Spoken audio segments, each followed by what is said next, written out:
Wisdom Islamic TV, peace for the world.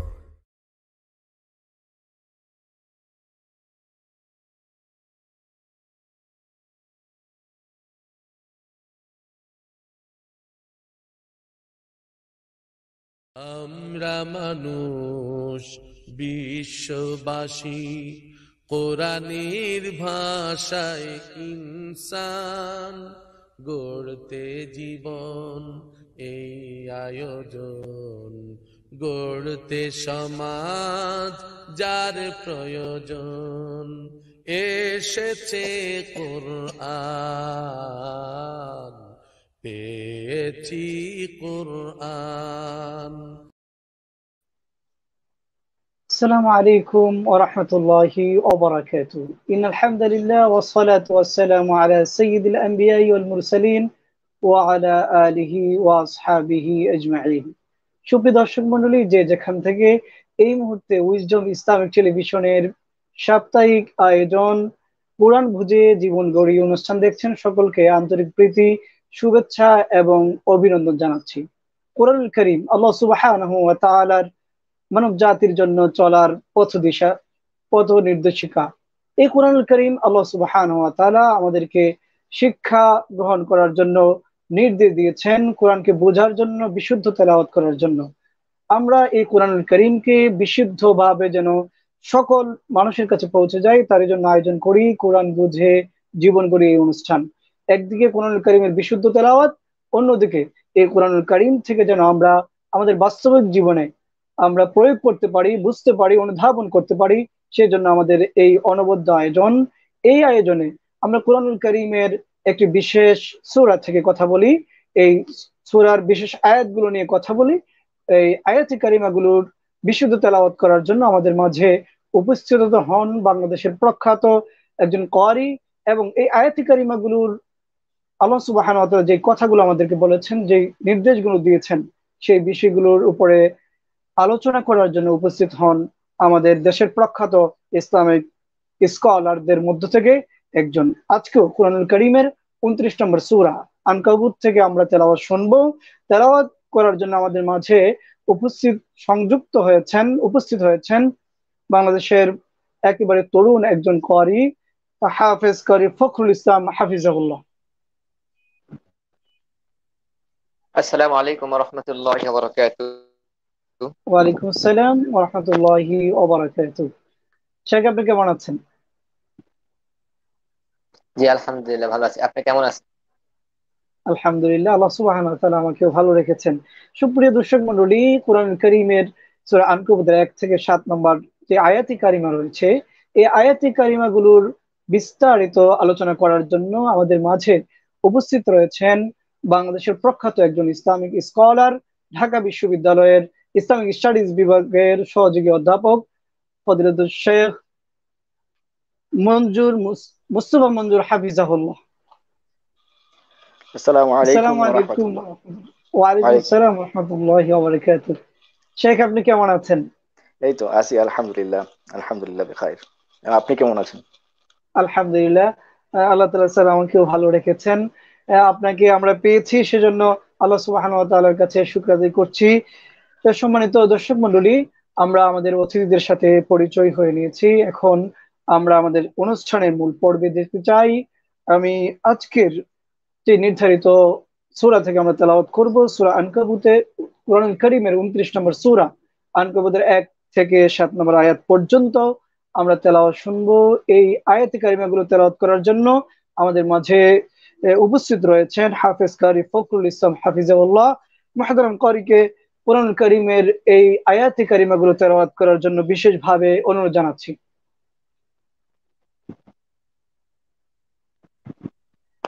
শুকরিয়া জনাব সঞ্চালক সাহেবকে, আমার মতো নালায়েককে আপনাদের এই মহতী আয়োজনে শরীক রাখার জন্য। শুরু করছি পবিত্র কোরআন কারীম থেকে তেলাওয়াত। আউযু বিল্লাহি মিনাশ শাইতানির রাজীম। বিসমিল্লাহির الرحمن الرحيم.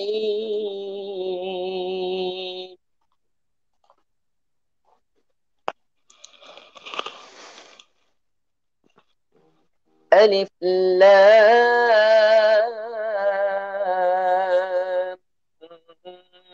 ميم.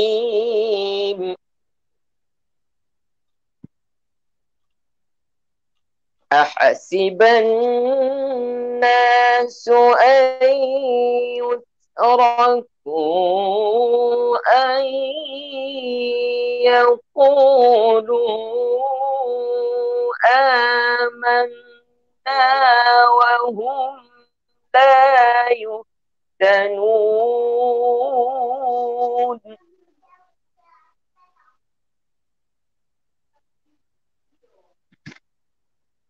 ولقد فتنا الذين من قبلهم فليعلمن الله الذين صدقوا وليعلمن الكاذبين.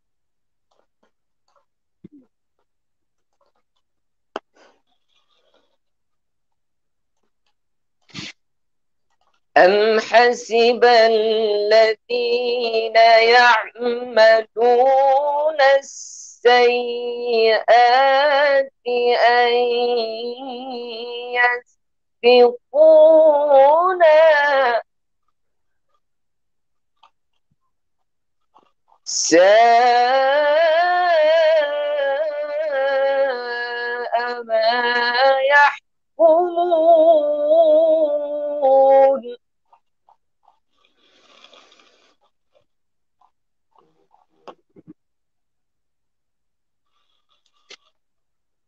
أم حسب الذين يعملون السيئات أن يسبقونا ساء ما يحكمون.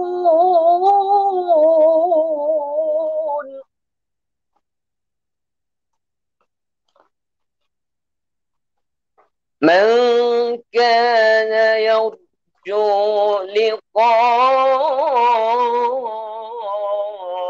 الله فإن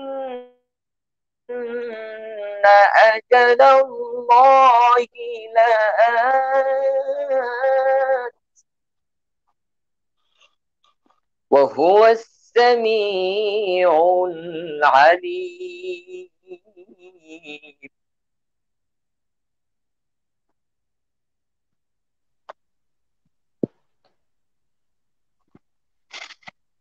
أم حسب الذين يعملون السيئات أن يسبقونا ساء ما يحكمون. من كان يرجو لقاء الله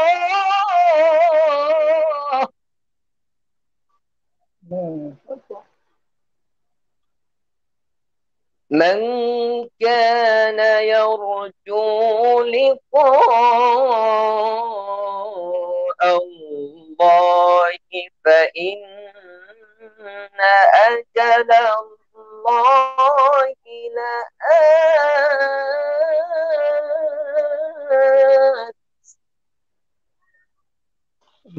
وهو السميع العليم.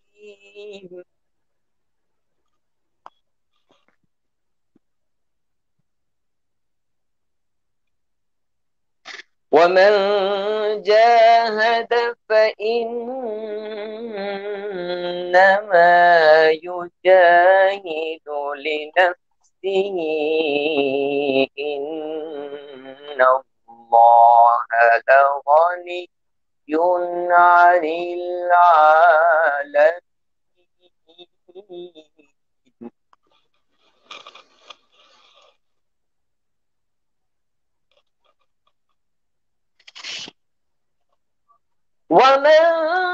جاهد فإنما يجاهد لنفسه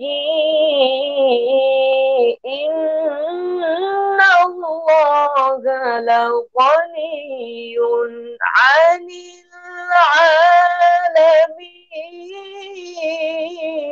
العالمين.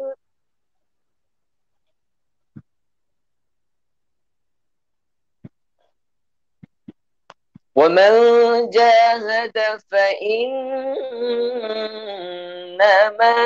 يجاهد لنفسه إن الله لغني عن العالمين.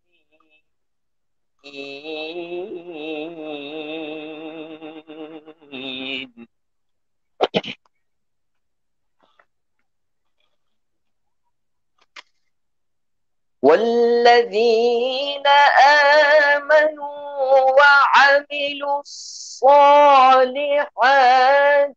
لنكفرن عنهم سيئاتهم ولنجزينهم أحسن الذي كانوا يعملون.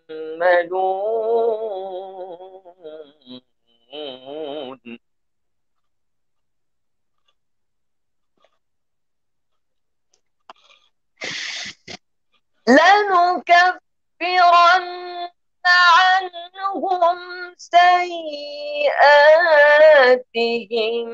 ولنجزينهم أحسن الذي كانوا يعملون.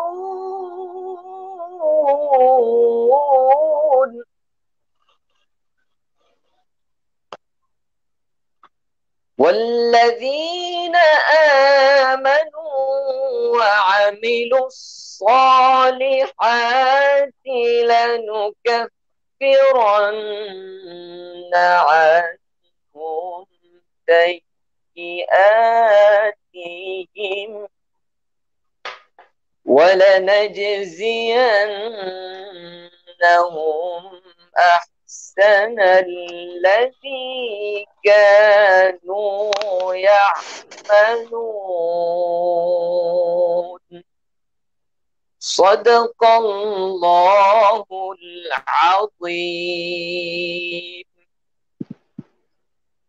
আলহামদুলিল্লাহ, সুবহানাল্লাহ, আলহামদুলিল্লাহ। আল্লাহ তাআলার প্রশংসা। এতক্ষণ আল্লাহ সুবহানাহু ওয়া তাআলার কালাম আমরা শুনছিলাম আমাদের মুহতারাম ক্বারি সাহেবের কাছ থেকে। আলহামদুলিল্লাহ, আমাদের ঈমান যেন বৃদ্ধি পাচ্ছিল কোরআনুল কারীমের এই তেলাওয়াত শুনে। আল্লাহ তাআলা আমাদেরকে এই চমৎকার তেলাওয়াত আমরা শুনেছি এবং করেছি, এটা কবুল করে নিয়ে আমরা একটু দেখে নিতে চাই আমাদের দর্শক মণ্ডলী আমাদের মুহতারাম ক্বারি সাহেবের তেলাওয়াত শুনে কি বলছেন। আমাদেরকে কাজী তোফাজ্জল হোসেন মালিক বলছেন, আসসালামু আলাইকুম ওয়া রাহমাতুল্লাহ। শিক্ষামূলক একটি প্রোগ্রাম, জাযাকুমুল্লাহ খায়রান। শাইখের তেলাওয়াত শুনে মুজাম্মেল মুর্শিদ ভাই আলহামদুলিল্লাহ বলেছেন, এবং আমাদের উইজডম ইসলামিক টেলিভিশনের যিনি কর্ণধার শেখ খতিব আব্দুল হাকিম আজাদি হাফিজাহুল্লাহ, যিনি আমাদেরকে দেখছেন আমেরিকা থেকে, তিনি বলছেন মাশাআল্লাহ, বিউটিফুল রিসাইটেশন, জাযাকুমুল্লাহ খায়রান।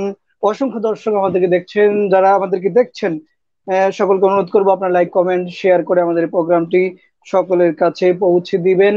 সুপ্রিয় দর্শক মণ্ডলী, আমরা এতক্ষণ পর্যন্ত কোরআনুল কারীমের এই অনবদ্য তেলাওয়াত শুনছিলাম। আমরা এই কোরআনুল কারীমে আল্লাহ সুবহানাহু ওয়া তাআলা এই আয়াতগুলোতে আমাদেরকে কি বলেছেন এই বিষয়ে সরল অনুবাদ জানার জন্য আমরা যেতে চাই ঢাকা বিশ্ববিদ্যালয় ইসলামিক স্টাডিজ বিভাগের সম্মানিত সহযোগী অধ্যাপক শেখ মুস্তফা মঞ্জুর হাফিজাহুল্লাহর কাছে। আসসালামু আলাইকুম স্যার। ওয়ালাইকুম আসসালাম ওয়া রাহমাতুল্লাহ। আলহামদুলিল্লাহি রাব্বিল আলামিন ওয়া আফদালুস সালাতি ওয়া আতাম্মুত তাসলিম আলা নাবিয়্যিল আমিন ওয়া আলা আলিহি ওয়া আসহাবিহি আজমাইন। প্রথমেই আমি আসলে মুবারকবাদ ধন্যবাদ দিতে চাই আমাদের ক্বারি সাহেবকে। আসলে খুবই সুন্দর তিলাওয়াত করেছেন নর্মালি বাংলাদেশে এখন ভালো ভালো তেলাওয়াত হচ্ছে, সারা বিশ্বের সাথে তুলনা দিয়েই ভালো তেলাওয়াত আমরা শুনতে পাচ্ছি। মাশা আল্লাহ, আজকে খুব সুন্দর তিলাওয়াত করেছেন। আল্লাহ তাআলা তার কণ্ঠের মধ্যে, তার তিলাওয়াতের মধ্যে আরো বরকত দান করুন। তো আমি আর কথা না বাড়িয়ে আমি সরাসরি অনুবাদে চলে যাচ্ছি। বিসমিল্লাহির রহমানির রহিম। শুরু করছি পরম করুণাময় অতি দয়ালু আল্লাহ তাআলার নামে। প্রথম আয়াত ছিল আলিফ লাম মিম, যেটা সাধারণত অর্থ করা হয় সেখানে আলিফ লাম মিম। দ্বিতীয় আয়াত আহাসিবান নাসু আন ইউতরাকু আন ইয়াকুলু আমান্না ওয়া হুম লা ইফতানুন। মানুষ কি মনে করে যে তারা এক কথা বলেই অব্যাহতি পেয়ে যাবে যে আমরা ঈমান এনেছি বা আমরা বিশ্বাস করি, অথচ তাদেরকে পরীক্ষা করা হবে না। দ্বিতীয় আয়াতে আল্লাহ তাআলা বলেন, আমি তাদেরকেও পরীক্ষা করেছি যারা তাদের পূর্বে ছিল। আল্লাহ অবশ্যই, এর দ্বারা আল্লাহ অবশ্যই জেনে নেবেন যারা সত্যবাদী এবং নিশ্চয়ই জেনে নেবেন যারা মিথ্যু। তৃতীয় আয়াতে আল্লাহ তাআলা ইরশাদ করেন, যারা মন্দ কাজ করে তারা কি মনে করে যে তারা আমার হাত থেকে বেঁচে যাবে, অর্থাৎ আয়ত্তের বাইরে চলে যাবে? নিশ্চয়ই তাদের সিদ্ধান্ত বা ফয়সালা খুবই মন্দ। পঞ্চম আয়াতে আল্লাহ তাআলা বলেন, যে আল্লাহ তাআলা সাক্ষাৎ কামনা করে আল্লাহর সেই নির্ধারিত কাল অবশ্যই আসবে, তিনি সর্বশ্রোতা এবং সর্বজ্ঞানী। ষষ্ঠ আয়াতে আল্লাহ তাআলা ইরশাদ করেন, যে কষ্ট স্বীকার করে সে তো নিজের জন্যই কষ্ট স্বীকার করে, আল্লাহ বিশ্ববাসী থেকে বেপরোয়া বা অমুখাপেক্ষী। এবং শেষ আয়াতে, আয়াতের অর্থ হচ্ছে, আর যারা বিশ্বাস স্থাপন করে ঈমান আনে এবং সৎকর্ম করে আমি অবশ্যই তাদেরকে তাদের মন্দ কাজগুলো মিটিয়ে দেব এবং তাদের কর্মের উৎকৃষ্টতর প্রতিদান দেব। এটুকুই ছিল মূলত একেবারেই আক্ষরিক এবং সরল অনুবাদ। জাযাকুমুল্লাহ খাইরান শেখ। আমরা অনুবাদ জানিয়েছি আপনার মাধ্যমে। শুভ দর্শক মন্ডলী, আমরা এখান থেকে একটা মেসেজ আপনাদেরকে আসলে দিতে চাচ্ছি। সেই মেসেজটা হলো, কোরআনুল কারীমকে আমরা তেলাওয়াত করব তো বিশুদ্ধভাবে অবশ্যই আমাদের তেলাওয়াত করতে হবে, শিখতে হবে। সেই সাথে আমাদের আরেকটা করণীয় কাজ হচ্ছে যে আমরা যেন অনুবাদ সহ অর্থ বুঝে বুঝে কোরআনুল কারীমকে আমরা পড়ি। এই মেসেজটা আমরা দিয়ে রাখছি আপনাদেরকে। তো কোরআনুল কারীমকে বিশুদ্ধ তেলাওয়াতের জন্য আল্লাহ সুবহানাহু ওয়া তাআলা আমাদেরকে নির্দেশ দিয়েছেন। এর গুরুত্ব অপরিসীম। তো তাজবিদের যে গুরুত্বপূর্ণ বিষয়গুলো আজকের আয়াতে কারিমাগুলোতে রয়েছে, সেই বিষয়গুলো জানার জন্য আমরা আমাদের মুহতারাম হাফেজ কারি ফখরুল ইসলাম হাফিজাউল্লাহর কাছে যেতে চাই।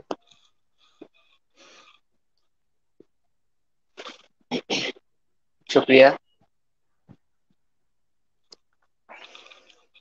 সম্মানিত উপস্থিতি, আমি আপনার সামনে যে এই সূরা থেকে তেলাওয়াত করেছি, সূরাটির নাম হচ্ছে সূরাতুল আনকাবুত। আলোচ্য আয়াতগুলি হচ্ছে 1 থেকে 7 নম্বর আয়াত পর্যন্ত। এর মধ্যে তাজবিদগত কিছু সমস্যা আমাদের হয়, তো আমি আপনাদের সামনে সেই তাজবিদের বিষয়গুলি নিয়ে আলোচনা করব। প্রথমে আলিফ লাম মিম, এখানে আলিফ লাম, এখানে 4 আলিফ টান হবে। এটা মধ্যে লাজিম হারফি মুসাক্কাল হবে।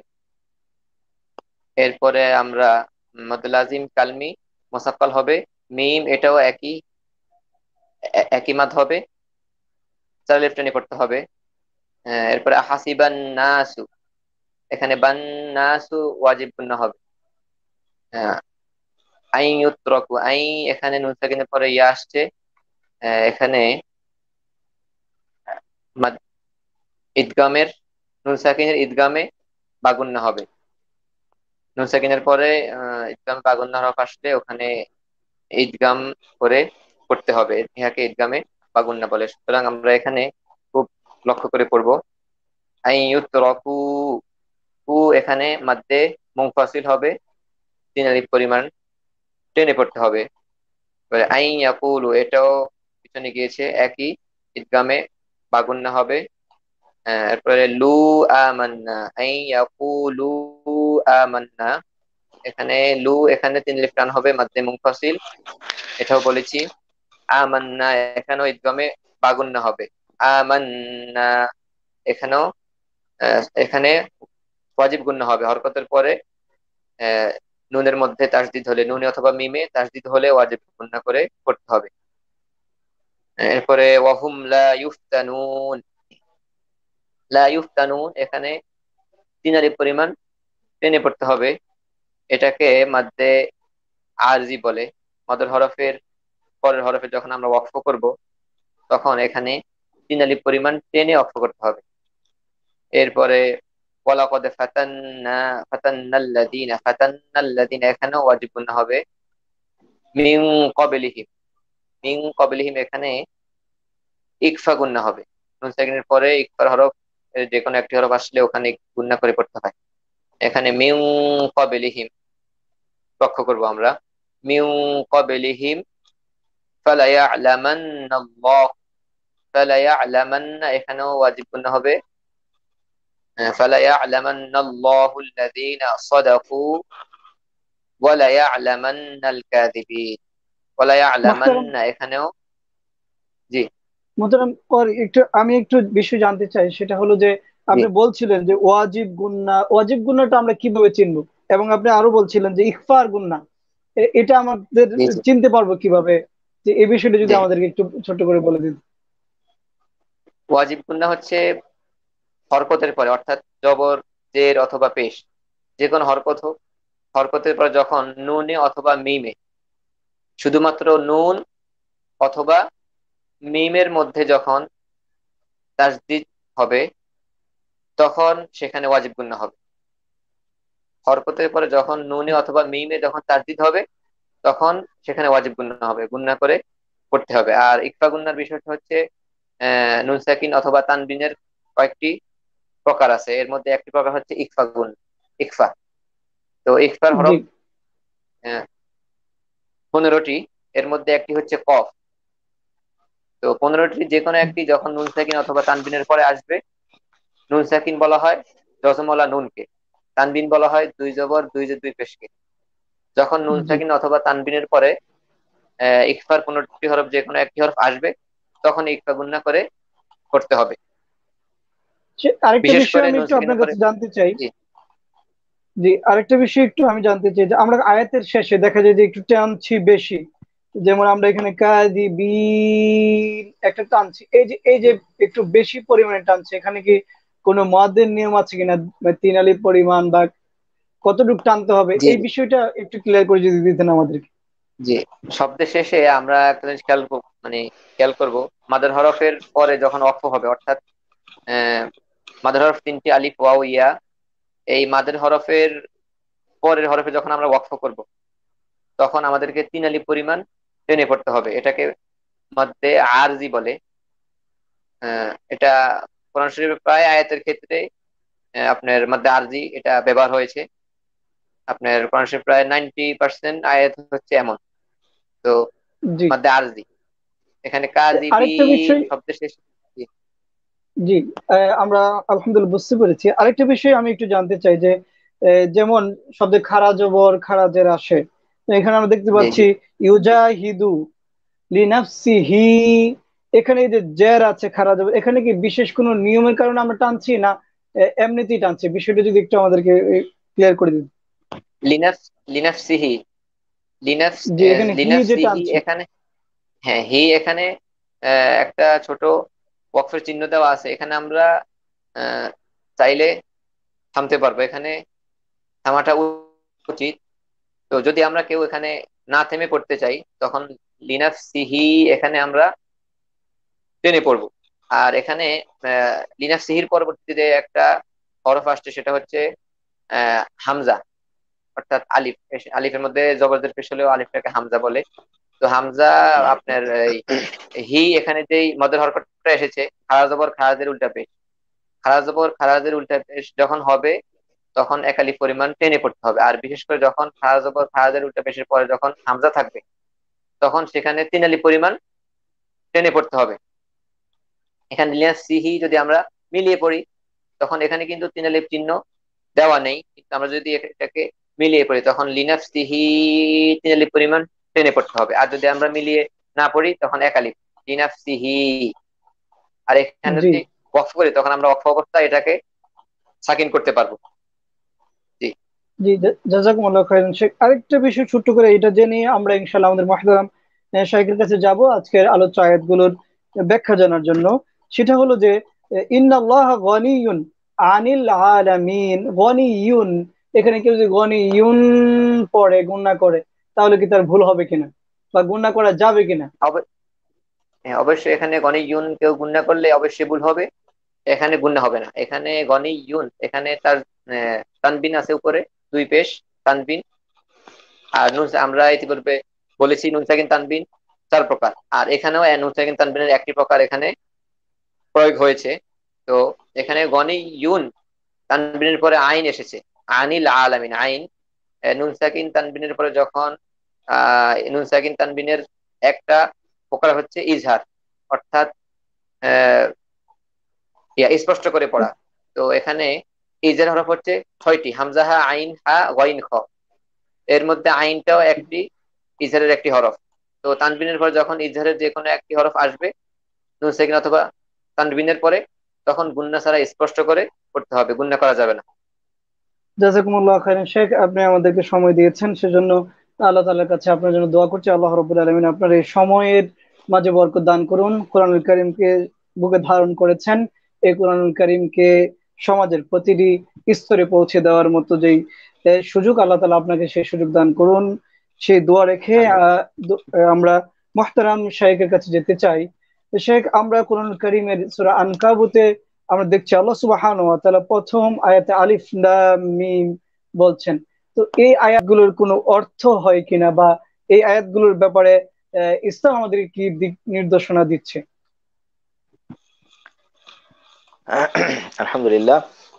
আহ খুব আসলে খুব গুরুত্বপূর্ণ একটা কোয়েশ্চেন, যে আলিফ লাম মিম বা হুরুফে মুকাত্তাআত যেগুলো আছে আল কোরআনে, সেগুলা নিয়ে আসলে আমাদের অনেকেরই নানা রকমের কোয়েশ্চেন থেকে থাকে। তবে তার পূর্বে আমি আরেকটু বিষয় একটু আগেই বলে নিতে চাই। সেটা হচ্ছে, আমরা যে সূরাটা শুরু করলাম, যেহেতু সূরা শুরু করছি সেজন্য আমরা আসলে সূরা সম্পর্কে কিছু আলোচনা একটু একটু করে নিলে সম্ভবত ভালো হয়। জি, আহ, জাযাকুমুল্লাহ খাইরান শেখ। জি, এটা অত্যন্ত গুরুত্বপূর্ণ। ইনশাআল্লাহ আমরা এই সূরার ব্যাপারে জানতে চাই। কোরআনুল কারীমের সূরা আনকাবুত 29 নম্বর সূরা। তো জি। এই সূরার ব্যাপারে ইনশাআল্লাহ আমাদেরকে যদি একটা প্রাথমিক ধারণা দিতেন। হ্যাঁ, সেটাই আসলে একেবারে ইনফরমেটিভ যে বিষয়গুলা, সেটা হচ্ছে সূরা আনকাবুত মাক্কি, মাক্কি সূরা। নর্মালি হিজরতের পূর্বে যে সমস্ত সূরাগুলো নাজিল হয়েছে সেগুলোকে আমরা মাক্কি সূরা হিসেবে জেনে থাকি। এটা 69 আয়াত বিশিষ্ট, 7 রুকু, খুব বেশি বড় সূরা নয়, আবার খুব একেবারে ছোট সেরকমও নয়, একটা মাঝারি আকৃতির একটা সূরা। 29 নাম্বার সূরা। আমরা জানি যে আল কোরআনের 20তম পারা শেষের দিকে এবং 21তম পারা শুরুর দিকে এই সূরাটা আমরা পড়ে থাকি। যদিও মাক্কি সূরা, তারপরেও বেশ কিছু আয়াত বলা হয়ে থাকে যে প্রথম দিকের আয়াতগুলা, যেগুলো আজকে আমরা আসলে আলোচনা করব, 10টা 11টা আয়াত, অনেকেই বলে থাকেন যে বৈশিষ্ট্যের কারণে এগুলা মাদানী সূরা, মাদানী আয়াত হিসাবে গণ্য হয়। বিশেষ করে ইমাম শাআবী উনার বর্ণনা যেটা বলেছেন যে প্রথম 10টা আয়াত হচ্ছে মাদানী আয়াত। তো যাই হোক, পুরা সূরাটাকে আমরা মাক্কি সূরা হিসেবে ধরে নিয়েছি। এবং এই সূরার ইন্টারেস্টিং যে বিষয়টা, সেটা হচ্ছে এই সূরার আনকাবুত শব্দের অর্থ হচ্ছে মাকড়সা। আল্লাহ তাআলা এই সূরার নামটা রেখেছেন হচ্ছে এই সূরারই 41 নম্বর আয়াত, যেখানে আল্লাহ তাআলা বলেছেন, আউযু বিল্লাহি মিনাশ শাইতানির রাজীম, বিসমিল্লাহির রহমানির রহিম, মাসালুল লাযীনা ইত্তাখাযু মিন দুনিল্লাহি আউলিয়াআ কামাসালিল আনকাবুত ইত্তাখাযাত বাইতা ওয়া ইন্না আওহানাল বুয়ুতি লাবাইতুল আনকাবুত লাউ কানু ইয়ালামুন। এখানে যে মেসেজটা আল্লাহ তাআলা দিতে চাচ্ছেন, এটাই মূলত আসলে পুরা সূরাটাকেই প্রতিনিধিত্ব করছে, যে যারা আল্লাহ ব্যতীত অন্য কাউকে আউলিয়া হিসাবে, বন্ধু হিসাবে, অভিভাবক হিসাবে গ্রহণ করছে, তারা অনেকটা মাকড়সার মতো। যে যে মাকড়সা ঘরে জাল বুনছে, এবং নিশ্চয়ই সবচেয়ে দুর্বলতম, একেবারে ভঙ্গুর একটা ঘর হচ্ছে মাকড়সার ঘর। আমরা সবাই আসলে মাকড়সা দেখেছি আমাদের ঘরে। প্রতিটা হয়তো কোনায় কোনায় দেখা যাচ্ছে মাকড়সা ঘর বানাচ্ছে।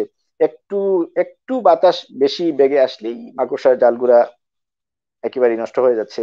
কিংবা একেবারে ছোট পোকামাকড় না হয়, যদি একটু বড় আকারের পোকামাকড় হয়, তাও দেখা যাচ্ছে যে মাকড়সার জাল একেবারে ছিন্ন ভিন্ন হয়ে যাচ্ছে। আমরা যদি জাস্ট একটু আঙ্গুল বুলিয়ে নেই, তাও কিন্তু একেবারেই ছিন্ন বিচ্ছিন্ন হয়ে যাচ্ছে। তো আল্লাহ তাআলা বলতেছেন যে আসলে যারা আল্লাহ ব্যতীত অন্য কাউকে বন্ধু বানায়, আউলিয়া বানায়, তাদের অভিভাবক হিসাবে মেনে নেয়, তো তাদের অবস্থা হচ্ছে মাকড়সার জালের মতো, মাকড়সার মতো, যে এমন ভাবে ঘরটা রেডি করলো যে আসলে খুব একেবারেই টেকসই না, সামান্যতম বিপদ আপদ আসলেই একেবারে ভঙ্গুর হয়ে যাবে। তো এটাই মূলত আসলে এই সূরার মূল মেসেজ। প্রতিটা আয়াতে আমরা দেখতে পাই যে এই মেসেজটা আল্লাহ তাআলা দিয়ে দিচ্ছেন। এবং যদি আরো একটু ব্যাপকভাবে বলতে চাই, এই সূরা কেন নাজিল হলো, সববে নুজুল, নুজুল যেটা বলা হয় আসলে আমাদের দেশে শানে নুজুল হিসেবে অনেক নুজুল হিসেবে বলে থাকেন অনেকে। সববে নুজুলটা বলা হয় যে যখন মক্কাতে মুসলিমরা নানান রকমের নির্যাতনের শিকার হচ্ছিলেন ইমান আনয়নের কারণে, মক্কার কাফির এবং মুশরিকরা নানান ভাবে নির্যাতিত করছিল তাদেরকে, বিশেষ করে ইমান থেকে ফিরিয়ে নেয়ার জন্য, যেন তারা তাদের বাপদাদা ধর্মে ফিরে চলে যান। হযরত বিলালের কাহিনী আমরা জানি, হযরত আম্মারের কাহিনী জানি, ইভেন রাসূলুল্লাহ সাল্লাল্লাহু আলাইহি সাল্লাম পর্যন্ত নানান ভাবে কাফিরদের আক্রমণের শিকার হচ্ছিলেন। তো সেই সমস্ত অবস্থায় এমন একটা অবস্থা হয়েছিল যে মুসলমানরা তখন একেবারেই হিম্মত হারা হয়ে পড়েছিলেন। সেই অবস্থাতে আল্লাহ তাআলা সান্ত্বনা দেওয়ার জন্য মুসলিমদেরকে এই সূরাটা নাজিল করেছেন। যেমন দ্বিতীয় আয়াতে আমরা দেখেছি যে আল্লাহ তাআলা বলছেন যে ঈমান এনেছি বললেই কি তাদেরকে ছেড়ে দেওয়া হবে? না, কখনোই না, বরং তাদেরকে পরীক্ষা করা হবে। বলতেছেন যে সান্ত্বনা দিয়ে যে এই যে কষ্ট, দুঃখ কষ্ট আসছে, সেটা হচ্ছে মুসলমানদের জন্য একটা পরীক্ষা, এবং পরীক্ষার পরিণাম হিসাবে আল্লাহ তাআলা যেটা বলছেন, প্রতিদান হিসাবে আল্লাহ তাআলা জান্নাতের ওয়াদা করছেন, আল্লাহর সাথে লিকা এর কথা বলছেন, আল্লাহ তাআলার সাথে সাক্ষাতের কথা বলছেন। তো এই দুইটা বিষয়কে কেন্দ্র করেই আসলে মূলত পুরা গোটা সূরাটাকে নাজিল করা হয়েছে। আর সংক্ষেপে যদি আমি আলোচ্য বিষয় নিয়ে বলতে চাই, এই সূরাকে আমরা মোটা দাগে তিনটা ভাগে ভাগ করে আমরা আলোচনা করতে পারি। সেটার প্রথম অংশ হচ্ছে ইমানের পরিচয়, আল্লাহ তাআলার ক্ষমতা, আল্লাহ তাআলার বড়াই, এই বিষয়গুলা নিয়ে আলোচনা করা, কাফির মুশরিকদের কি পরিণাম হবে সেগুলা নিয়ে আলোচনা করা, কিয়ামতের দিন কিভাবে মানুষকে জবাবদিহি করতে হবে, আল্লাহর সম্মুখে দাঁড়াতে হবে, সেই বিষয়গুলা নিয়ে আলোচনা প্রথম পর্বে।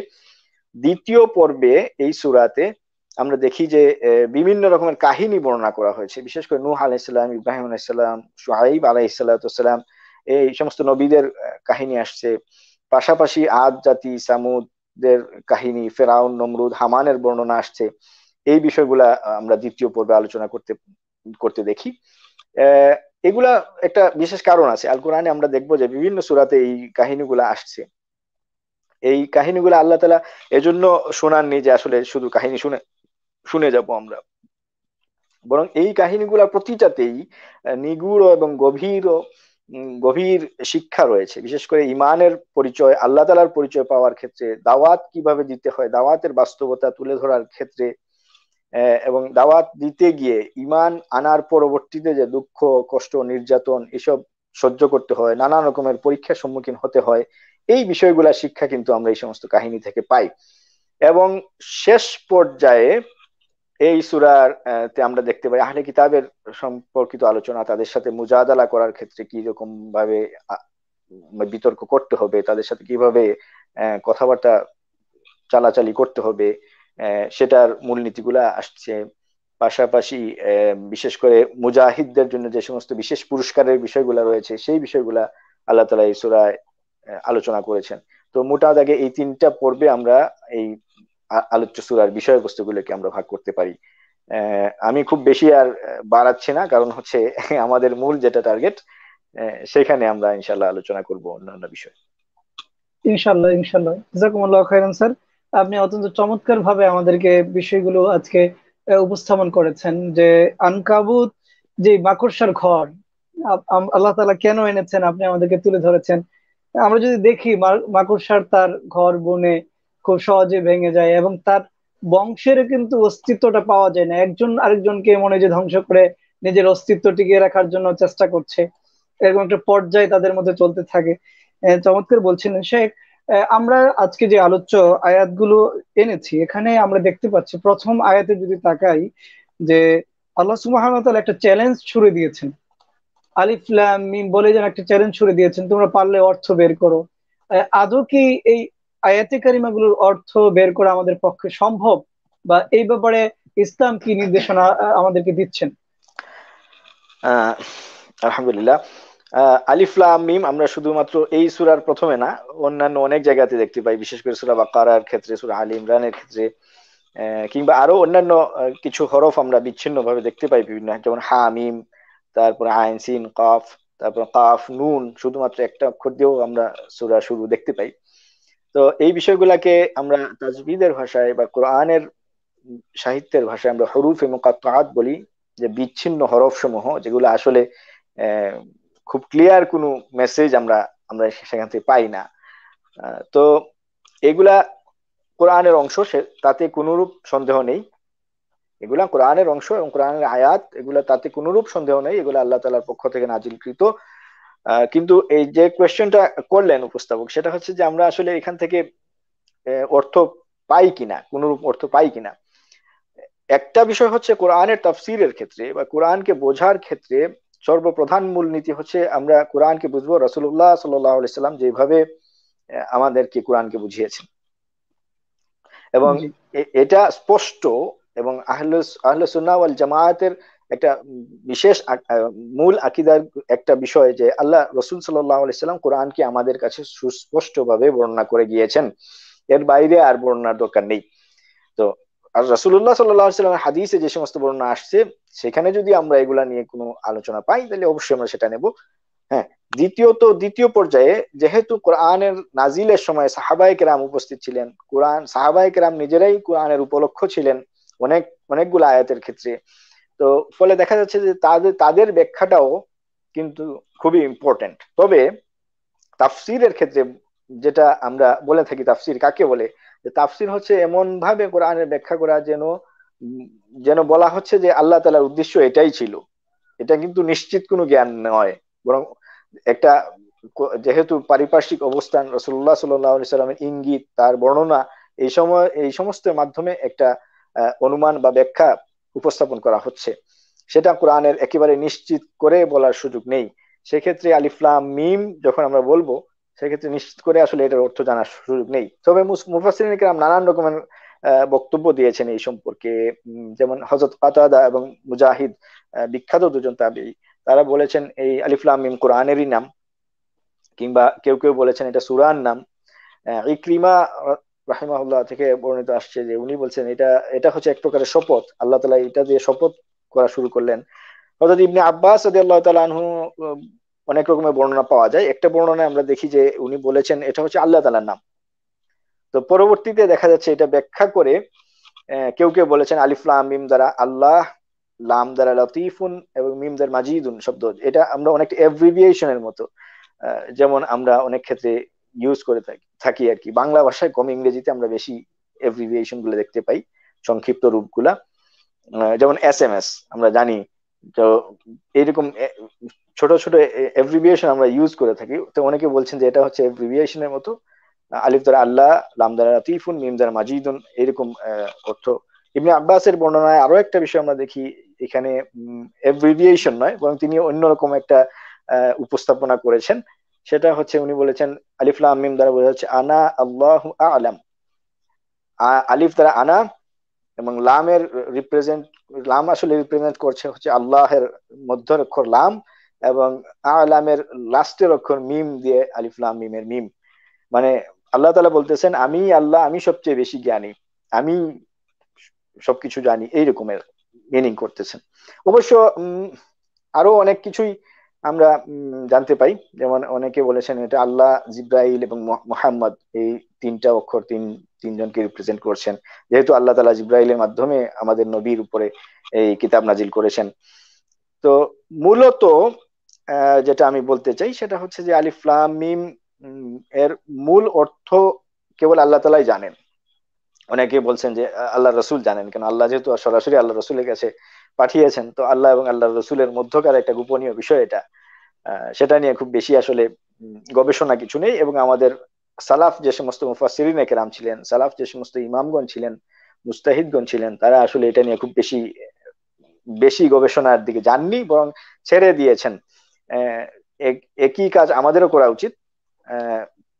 এটা হচ্ছে মূলত আলিফ লাম মিমের ব্যাখ্যা। তো এই প্রসঙ্গে আমি একটু বলতে চাই যে আমরা আসলে কি করব যখন এই এই রকমের আয়াতগুলো আসবে আমাদের সামনে। প্রথম কথা হচ্ছে জি আমরা বিশ্বাস স্থাপন করব যে এটা আল্লাহ তাআলার কালাম, আল্লাহ তাআলা এটা নাজিল করেছেন। দ্বিতীয় বিষয় হচ্ছে আমরা এই কথার বিশ্বাস স্থাপন করব যে আল্লাহ তাআলা এই বিষয়টা অনর্থক বলেননি, এমনি এমনি বলেননি। অবশ্যই কোনো না কোনো কারণ ছিল, যে কারণটা আমাদের স্বল্প জ্ঞানে আমরা সেটা ধরতে পারছি না। তবে যেহেতু রাসূলুল্লাহ সাল্লাল্লাহু আলাইহি সাল্লামের উপর এসেছে, তিনি সেটা বুঝেছেন, সেটা অনুযায়ী আমল করেছেন, সেটা যতটুকু প্রয়োজন ছিল ততটুকু উম্মাহকে জানিয়েছেন। 3 নাম্বার কাজ হচ্ছে আমরা যেটা করব সেটা আমরা অনুমান ভিত্তিক কোনো তাফসীর এটা নিয়ে করতে যাব না। অনুমান ভিত্তিক কোনো তাফসীর আমরা এটা নিয়ে করতে যাব না। এই এই রকমের ইঙ্গিত দিয়ে আমরা অনেকেই হয়তো জানি সূরা আলে ইমরানের 7 নম্বর আয়াতে আল্লাহ তাআলা আহ, কোরআনের আয়াতে 2টা ডিভিশন করেছেন। একটা হচ্ছে মুহকামাত, এটা মুতাশাবিহ। কিছু আয়াত স্পষ্ট, একেবারেই আমরা খুব স্পষ্ট আমরা জানতে পারি, যেমন আলহামদুলিল্লাহ রাব্বিল আলামিন, সমস্ত প্রশংসা আল্লাহ তাআলার জন্য যিনি গোটা জাহানের রব। আর কিছু হচ্ছে মুতাশাবিহ, অস্পষ্ট। আহ, সেই সমস্ত আয়াতের ক্ষেত্রে যেটা উসুল হচ্ছে আহলে সুন্নাতুল জামাতের উসুল হচ্ছে, যেটা আর কোরআনেই বর্ণিত আছে, ওয়ামা ইয়ালামু তা'উইলাহু ইল্লাল্লাহ ওয়ার রাসিখুনা ফিল ইলমি ইয়াকুলুনা আমান্না বিহি কুল্লুম মিন ইনদি রাব্বিনা। যে এটার মূল তাউইল বা ব্যাখ্যা কেবল আল্লাহ তাআলাই জানেন, এবং রাসিখুনা ফিল ইলম, যারা দ্বীনের গভীর জ্ঞানী। এখানে কিন্তু একটা শুধুমাত্র আলেম বলা হয়নি, রাসিখুন বলা হচ্ছে, যারা গভীরভাবে দিনকে উপলব্ধি করতে পারছেন, দিনকে সার্বিকভাবে কোরআন এবং সুন্নাহ এবং দিনের যে উসুল বা এসেন্স আছে সবকিছু নিয়ে দিনকে বুঝতে পারছেন, তারা কিন্তু বলছেন ইয়াকুলুনা আমান্না বিহি, আমরা সেটার উপর ঈমান আনলাম, যেটা আল্লাহ তাআলার তরফ থেকে, কুল্লুম মিন ইনদি রাব্বিনা। তো এটা হচ্ছে আমাদের জন্য আসলে আসল মূলনীতি, যে এই সমস্ত হরুফে মুকাত্তাআত যখন আসবে আমরা অনুমান ভিত্তিক তাফসীর করব না, বিশ্বাস করব, এবং এটা আল্লাহ তাআলার তরফ থেকে, আল্লাহ তাআলা অনর্থক এটা বলেননি। আমি এই প্রসঙ্গে শেষ একটা বিষয় একটু বলতে চাই, যেহেতু হাদিসে এই সম্পর্কে একটা আলোচনা আসছে, আমরা পাই অনেকেই আমাদের সমাজে আসলে বলে থাকেন যে কোরআন না বুঝে পড়লে কোনো সওয়াব নাই। আহ, হ্যাঁ, এটা একদিক থেকে মানুষকে উৎসাহ দেয় যে না, সবাই একটু বুঝে পড়ুক। যেমন ইভেন আমরাও এই অনুষ্ঠানেও আমরা এটা চাই যে আসলে আমরা সবাই কোরআনকে বুঝে পড়বো, কিন্তু তারপরেও অনেকের সময় থাকে না, অনেকের সুযোগ থাকে না, অনেকের সেই ক্ষমতাটা নাই। হয়তো দেখা যাচ্ছে যে উনি উনি আলিফ বা তাসা এগুলো পড়তেই জানেন না, বাংলা পড়তে জানেন না, তো কিভাবে উনি বুঝবেন? তো সেক্ষেত্রে আমি যেটা বলবো যে আলিফ লাম কোরআনকে না বুঝেও যদি কেউ পড়ে, সেখানেও সে সওয়াব পাবে। যেহেতু সহিহ হাদিসে সুনান তিরমিজিতে রাসূলুল্লাহ সাল্লাল্লাহু আলাইহি ওয়াসাল্লাম এই 3টে অক্ষরকে নিয়েই বলেছেন, যে রাসূলুল্লাহ সাল্লাল্লাহু আলাইহি ওয়াসাল্লাম বলেছেন, আমি এই কথা বলি না, যার মফহুম এরকম, যে বলি না যে আলিফ লাম মিম একটা অক্ষর, বরং আলিফ একটা অক্ষর, লাম একটা অক্ষর, মিম একটা অক্ষর, প্রতিটা অক্ষরে একটা করে নেকি হবে, আর প্রতিটি নেকির প্রতিদান 10টি করে সওয়াব। তো অতএব সুবহানাল্লাহ। অতএব এই রকমের যারা এটা একটা ভ্রান্ত ধারণারও উপনোদন করছে যে আসলে কোরআন শরীফ যদি এমনিতেও পড়ে কেউ, অজু সহকারে পড়ুক, অজু ছাড়া পড়ুক, আহ, যদি একেবারে নাপাক অবস্থায় না থাকে আর কি, তো সেক্ষেত্রে সে সওয়াবের অধিকারী হবে। হয়তো আল্লাহ তাআলা এই শিক্ষার জন্য এই আয়াতগুলো আমাদের সামনে দিয়েছেন। জাযাকুমুল্লাহ খাইরান শেখ, আপনি অত্যন্ত চমৎকার ভাবে আমাদেরকে মুকাত্তাআতের ব্যাপারে বললেন শেখ। একটু ছোট্ট করে এই বিষয়ে আমি একটু করতে চাই। অনেকে বলে যে এই কোরআন কারীম আসলে, তখন তো সাহিত্যের একটা রমরমা যুগ ছিল, আরবরা সাহিত্য রচনা করতেন। এইটা কি আল্লাহ তাআলার পক্ষ থেকে কি স্পেশাল কোনো চ্যালেঞ্জ ছুড়ে দিয়েছে যে তোমরা পারলে এর মতো কোনো কোনো কাজ করতে পারো কিনা দেখো, এই ধরনের মানে কোন মানে বক্তব্য এর সাথে উপস্থাপনা করা যাবে কিনা, বা যেভাবে বলেছেন ওইটাই যথার্থ কিনা? আহ এটা খুবই প্রাসঙ্গিক যে আসলে আল কোরআন হচ্ছে সাহিত্যিক চ্যালেঞ্জ নিয়ে আসছিল।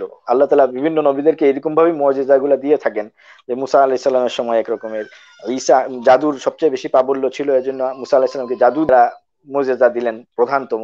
ঈসা আলাইহিস সালাম এখানে চিকিৎসা বিজ্ঞানের বিষয় ছিল, তো ঈসা আলাইহিস সালাম সেই ক্ষমতা আল্লাহ তাআলা দিয়েছিলেন। রাসূলুল্লাহ সাল্লাল্লাহু আলাইহি সাল্লামের সময় আমরা দেখি যে আরবি সাহিত্যের খুব বেশি রমরমা অবস্থা ছিল। ইভেন এখনকার সময়েও আমরা দেখি যে সাবা মুআল্লাকা যেটা ছিল, ইমরুল কায়েস যাদের প্রধানতম কবি ছিল, তাদেরকে এখনো পড়ানো হচ্ছে আরবি সাহিত্যের এবং বেস ধরে। তো আল কোরআন, গোটা আল কোরআনই একটা মুআজিজা, একটা চ্যালেঞ্জ। অনেক জায়গায় আল্লাহ তাআলা বলেছেন যে আল কোরআন তোমরা পারলে একটা কোরআনের মতো একটা কোরআন নিয়ে আসো, না পারলে 3টা আয়াত, না পারলে 1 আয়াত, এরকম ভাবে চ্যালেঞ্জ নানান রকম জায়গায় দিয়েছেন।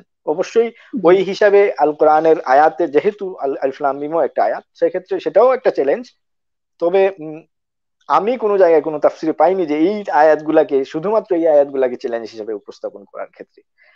তো জাযাকুমুল্লাহ খাইরান শেখ, জাযাকুমুল্লাহ খাইরান শেখ। আমরা একটু এই আজকের আয়াতের দ্বিতীয় এবং তৃতীয় আয়াতের দিকে একটু যেতে চাই। এখানে আল্লাহ সুবহানাহু ওয়া তাআলা বলছেন যে তোমরা ঈমান এনেছো, এই কথা বললেই কি অব্যাহতি পেয়ে যাবে?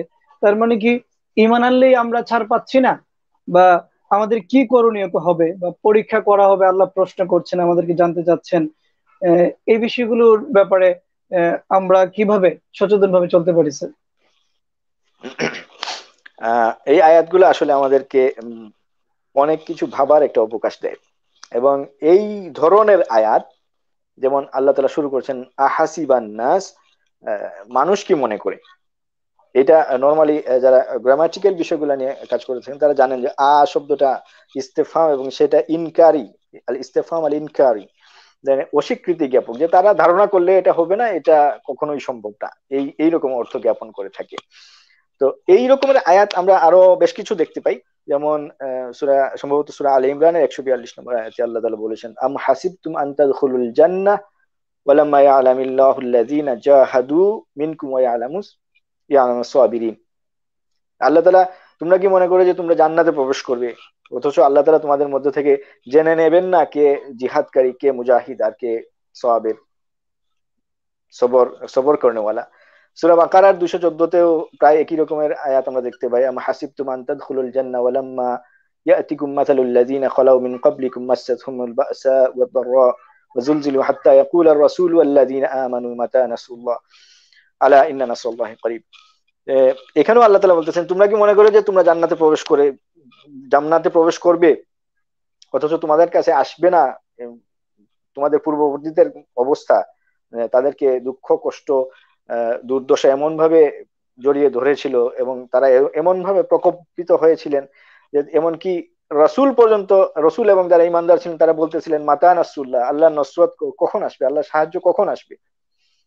আল্লাহ তাআলা তখন বলতেছেন আলা ইন্না নাসরাল্লাহি করিব, নিশ্চয়ই আল্লাহর রহমত নিকটবর্তী। তো এই রকমের কোয়েশ্চন, মানে প্রশ্নবোধক কিছু বাক্য আল্লাহ তাআলা মাঝে মধ্যে কোরআনে দিয়েছেন, যেন মানুষ নিজেকে প্রশ্ন করে যে আসলে সেটা কি হবে। তো এই সমস্ত আয়াতের তাফসিরে, বিশেষ করে আজকের যে আয়াত আমরা দেখতে পাই 2 নম্বর আয়াত, যে মানুষ কি মনে করে যে তারা একথা বললেই অব্যাহতি পেয়ে যাবে যে আমরা ঈমান এনেছি, বরং তাদেরকে পরীক্ষা করা হবে। এই আয়াতগুলা নর্মালি মক্কাবাসী কিছু মুসলিমদের শানে নাজিল হয়েছে, যারা হিজরত তখনও করেননি মদিনাতে। তো তাদেরকে যখন এই পরীক্ষার কথা বলা হলো, তখন তারা মদিনার দিকে হিজরত শুরু করলেন। পথিমধ্যে আবার কাফিরদের সাথে লড়াই হলো, কিছু শাহাদাত বরণ করলেন, কিছু মক্কাতে ফিরে নিয়ে আসলো, কিছু আবার মদিনায় চলে গেলেন। তো তাদের শানে এই ঘটনার প্রেক্ষিতে এই আয়াতগুলো নাজিল হয়। হযরত ইবনে আব্বাস রাদিয়াল্লাহু তাআলা আনহু কয়েকজন সাহাবীর নাম বলেছেন, যে সাহাবীরা এই আয়াতের উপলক্ষ। তারা হচ্ছেন সালমা ইবনে হিশাম, হযরত আইয়াম ইবনে রাবিআ, হযরত আম্মার ইবনে ইয়াসির, ওয়ালিদ ইবনে ওয়ালিদ। 4 জনের নাম আমরা দেখতে পাই ইবনে আব্বাসের সূত্রে। হযরত আব্দুল্লাহ ইবনে উমাইরের সূত্রে আম্মার ইবনে ইয়াসিরের কথা বলা হচ্ছে। হযরত মুকাতিল যে কথা বললেন, তিনি বলেছেন মাহজা ইবনে আব্দুল্লাহ মাওলা উমর, উনার শানে এই আয়াত নাজিল হয়েছে। মাহজা ইবনে আব্দুল্লাহর ক্ষেত্রে একটা বিষয় স্পেসিফিক্যালি বলা উচিত। আল্লাহ রাসূল সাল্লাল্লাহু আলাইহি ওয়াসাল্লাম তার সম্পর্কে বলেছিলেন সাইয়্যিদুশ শুহাদা আল মাহজা, শুহাদা মাহজা, শহীদদের মধ্যে নেতা বলেছিলেন, এবং বলেছিলেন আউয়ালু মান ইউদা ইলা বাবিল জান্নাহ মিন হাযিল উম্মাহ। মাহজা হচ্ছে এমন লোক যাকে জান্নাতের দরজা থেকে সর্বপ্রথম ডাকা হবে তাকে জান্নাতে যাওয়ার জন্য। তো কেউ তো মুকাতিল বলেছেন এই আয়াতের উদ্দেশ্য হচ্ছে মাহজা ইবনে আব্দুল্লাহ। তবে এটা হচ্ছে সবাবে নুজুল, যে আয়াত কেন নাজিল হলো। ইমাম কুরতুবী একটা খুব সুন্দর একটা কথা এখানে বলেছেন, সেটা বলেছেন যে আয়াতের উদ্দেশ্যটা হচ্ছে সাহাবায়ে কেরাম, কিন্তু আয়াতের পরিধি কিন্তু ব্যাপক। সর্বকালের আলেম উলামা এবং মুমিনগণ এই আয়াতের দ্বারা আদিষ্ট, এবং তারা এইভাবে পরীক্ষার সম্মুখীন হবেন। এটা হচ্ছে মূলত আয়াতের প্রয়োগ ক্ষেত্র, আসলে আয়াত কোথায় প্রয়োগ হবে। তো এখন আমরা স্যার এখানে একটু প্রশ্ন, মানে আমার এখন জি জানতে ইচ্ছে হচ্ছে, সেটা হলো যে আল্লাহ সুবহানাহু ওয়া তাআলা মক্কাতে এই ঘটনা ঘটেছে, এটা কেন আমাদেরকে স্মরণ করাতে হবে যে এই ওনাদের এরকম একটা হয়েছে? এটা তো আমরা না জানলেও পারতাম। বা আমাদেরকে কেন স্মরণ করাতে হবে? আমাদের কি এই ধরনের ব্যাপার আমাদের সাথে ঘটতে পারে কিনা, বা আসলে তারা কি করেছে আমরা কি করতে পারি? শেখ যদি এটা একটু ক্লিয়ার করেন। হ্যাঁ, এটাই আসলে আয়াতকে বোঝার জন্য আমাদের এই প্রশ্নের উত্তরটাই জানা দরকার, যে আসলে কেন তাদের শানে এই বিষয়টা নাজিল হলো। আমাদের সমাজেও দেখবেন যে আসলে প্রচলিত একটা ধারণা আছে যে আমি ইমান আনছি, নামাজ না পড়লে কি হবে, আমার ইমান শক্ত আছে, বা পর্দা না করলে কি হবে, আমার ইমান ঠিক আছে। তো সেম কাহিনী সাহাবায়ে কেরামের এইরকম কোয়েশ্চেন ছিল না। তারা যে কাজটা করেছেন, ইমান আনার পরে তারা হিজরত না করে মক্কাতেই রয়ে গিয়েছিলেন। তার মানে শরিয়াতের যখন কোনো হুকুম আসছে এবং সেই হুকুমগুলা পুরোপুরি পালন না করা পর্যন্ত আসলে এই ইমানের যে দাবিটা, সেই দাবিটা আসলে পূর্ণাঙ্গতা লাভ করে না। যে আল্লাহ তাআলার প্রথম হুকুম ছিল ইমান, তারপরে নামাজ, তারপর জাকাত, এই বিভিন্ন হুকুম আসছে, হিজরতও একটা হুকুম ছিল।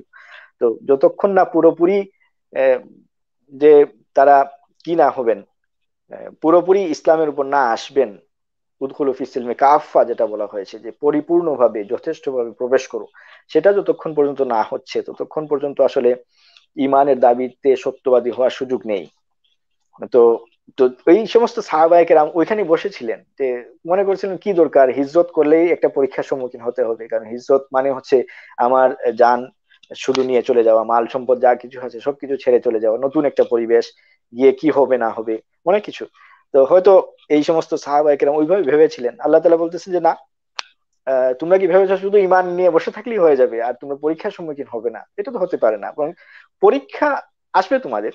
হিজরত একটা পরীক্ষা, এবং অবশ্যই একটা বড় বড় ধরনের পরীক্ষা, কারণ তিনটা বিষয়ের ক্ষেত্রে হাদিসে যেটা বলা হয়েছে যে তিনটা বিষয় পূর্ববর্তী পাপ সমূহ সবগুলা মিটিয়ে দেয়। এর মধ্যে একটা হচ্ছে হিজরত, আল্লাহ রাস্তায় আহ, নিজের জানমাল সহ হিজরত করে যাওয়া। একটা হচ্ছে আমরা জানি যে হজ্জে মাবরুর, এবং প্রথমটা হচ্ছে ইসলাম গ্রহণ করা। তো এটা হচ্ছে আমাদের ক্ষেত্রেও সেম কাহিনী। আমরা যখন ইসলামকে নিয়ে এমন যদি হয় যে আমরা আসলে সবকিছু ইসলাম মানছি, যতটুকু পারছি ততটুকু মানছি, যে যে বিষয়টা আমাদের জন্য একটু সন্দেহজনক মনে হচ্ছে আমরা সেটা একটা সাইডে রেখে দিচ্ছি। প্রিয় ভাই, আসলে এটা করার আসলে মনে হয় না কোনো সুযোগ আছে। যেমন আমি হয়তো নামাজ পড়ছি, রোজা রাখছি, জাকাত দিচ্ছি, হজ করছি, হয়তো এমনও হতে পারে যে আমি প্রতি বছর হজে যাচ্ছি, রমজান শরীফে উমরাতে যাচ্ছি, কিন্তু আমি সুদের কারবারে জড়িত, আমি ঘুষের কারবারে জড়িত, আমি জুলুম করে অন্যের জিনিসকে দখল করে নিচ্ছি, আমি হয়তো এমন একটা বিষয়, আমি হয়তো অশ্লীলতার প্রসারে জড়িত, আমি হয়তো মিথ্যা মিডিয়ার সাথে, মিডিয়ার মাধ্যমে মিথ্যাকে ছড়াচ্ছি, কিংবা ইসলামের বিপক্ষে কোনো কাজ করছি, আলেম ওলামার এহানাত করছি, মাদ্রাসা মসজিদ বা দাওয়াতি যারা কাজ করছেন তাদেরকে অসহযোগিতা করছি। প্রিয় ভাই, এগুলা দ্বারা আসলে এই এই আমরা যারা এইরকম ভাবে আসলে মনে করছি তাদের জন্য এই আয়াত আসলেই একটু চিন্তার বিষয়, যে আসলে আমাদেরকে এগুলা তো আমাদের জন্য পরীক্ষা, এগুলা আমাদের জন্য পরীক্ষা, যে আল্লাহ তাআলা পরীক্ষা করছেন যে আমি আসলে সব সার্বিক ভাবে ইসলামকে মানছি কিনা। শুধু ইমানের দাবি করে বসে থাকলেই কিন্তু হচ্ছে না। আরো একটা বিষয় অন্তত একটু জেনে রাখা উচিত। ইমানের যে সংজ্ঞাটা আমরা জানি যে আসলে তাসদিক বিল জিনান ওয়াল ইকরার বিল লিসান ওয়াল আমাল বিল আরকান, আন্তরিক স্বীকৃতি, আন্তরিক বিশ্বাস, মৌখিক স্বীকৃতি, এবং তো আরকান অনুযায়ী আমল করা, তিনটা সমন্বয় না হওয়া পর্যন্ত পূর্ণাঙ্গ মুমিন হওয়া সম্ভব নয়। আমি মুখে স্বীকার করলাম কিন্তু অন্তরে আমার নাই, সেটা মুনাফিকের মতো হয়ে যাবে। আমি অন্তরে রাখলাম কিন্তু মুখে স্বীকার করলাম না, আমি প্রকাশ্যে বললাম না যে আশহাদু আল্লা ইলাহা ইল্লাল্লাহ, সেক্ষেত্রেও দুনিয়ার মানুষের খাতায় আমার নাম মুমিনের দফতরে উঠবে না, আমি মুসলিম হিসেবেই থেকে যাব। হ্যাঁ, আমি দুইটাই করলাম, মুখেও করলাম, অন্তরেও ইমান রাখলাম, কিন্তু আমল করলাম না, সেটাও কিন্তু পূর্ণাঙ্গতা আসলো না। তার মানে আমি ওয়ান থার্ড কিন্তু আমি ছেড়ে দিচ্ছি ইমানের। তো এইখানে এই জি আয়াতের মূল শেখ। উদ্দেশ্য সেটাই। জি শেখ, আমরা কি এখানে তাহলে এরকম বলতে পারি যে রাসূলুল্লাহ সাল্লাল্লাহু আলাইহি সাল্লামের জামানায় মক্কা যুগে আম্মার রাদিয়াল্লাহু তাআলা আনহু, আমর ইবনে ইয়াসির, তারপর এই বেলাল রাদিয়াল্লাহু তাআলা আনহু, তারপরে হচ্ছে খাব্বাব রাদিয়াল্লাহু তাআলা আনহু, ওনাদের উপরে বিভিন্ন নির্যাতন এসেছিলেন। তো এই যে নির্যাতন আসছে, তারপরে তারা ইমানের উপর ইস্তেকামাত ছিলেন।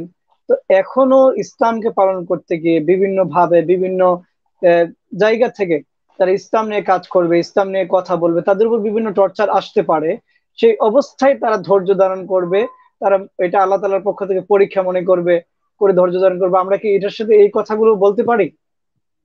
হ্যাঁ, হ্যাঁ, অবশ্যই, অবশ্যই। কারণ বর্তমান সময়টাও ইসলাম তো আসলে কিয়ামত তক, যতদিন পর্যন্ত কিয়ামত না হচ্ছে ততদিন পর্যন্ত ইসলাম জারি থাকবে।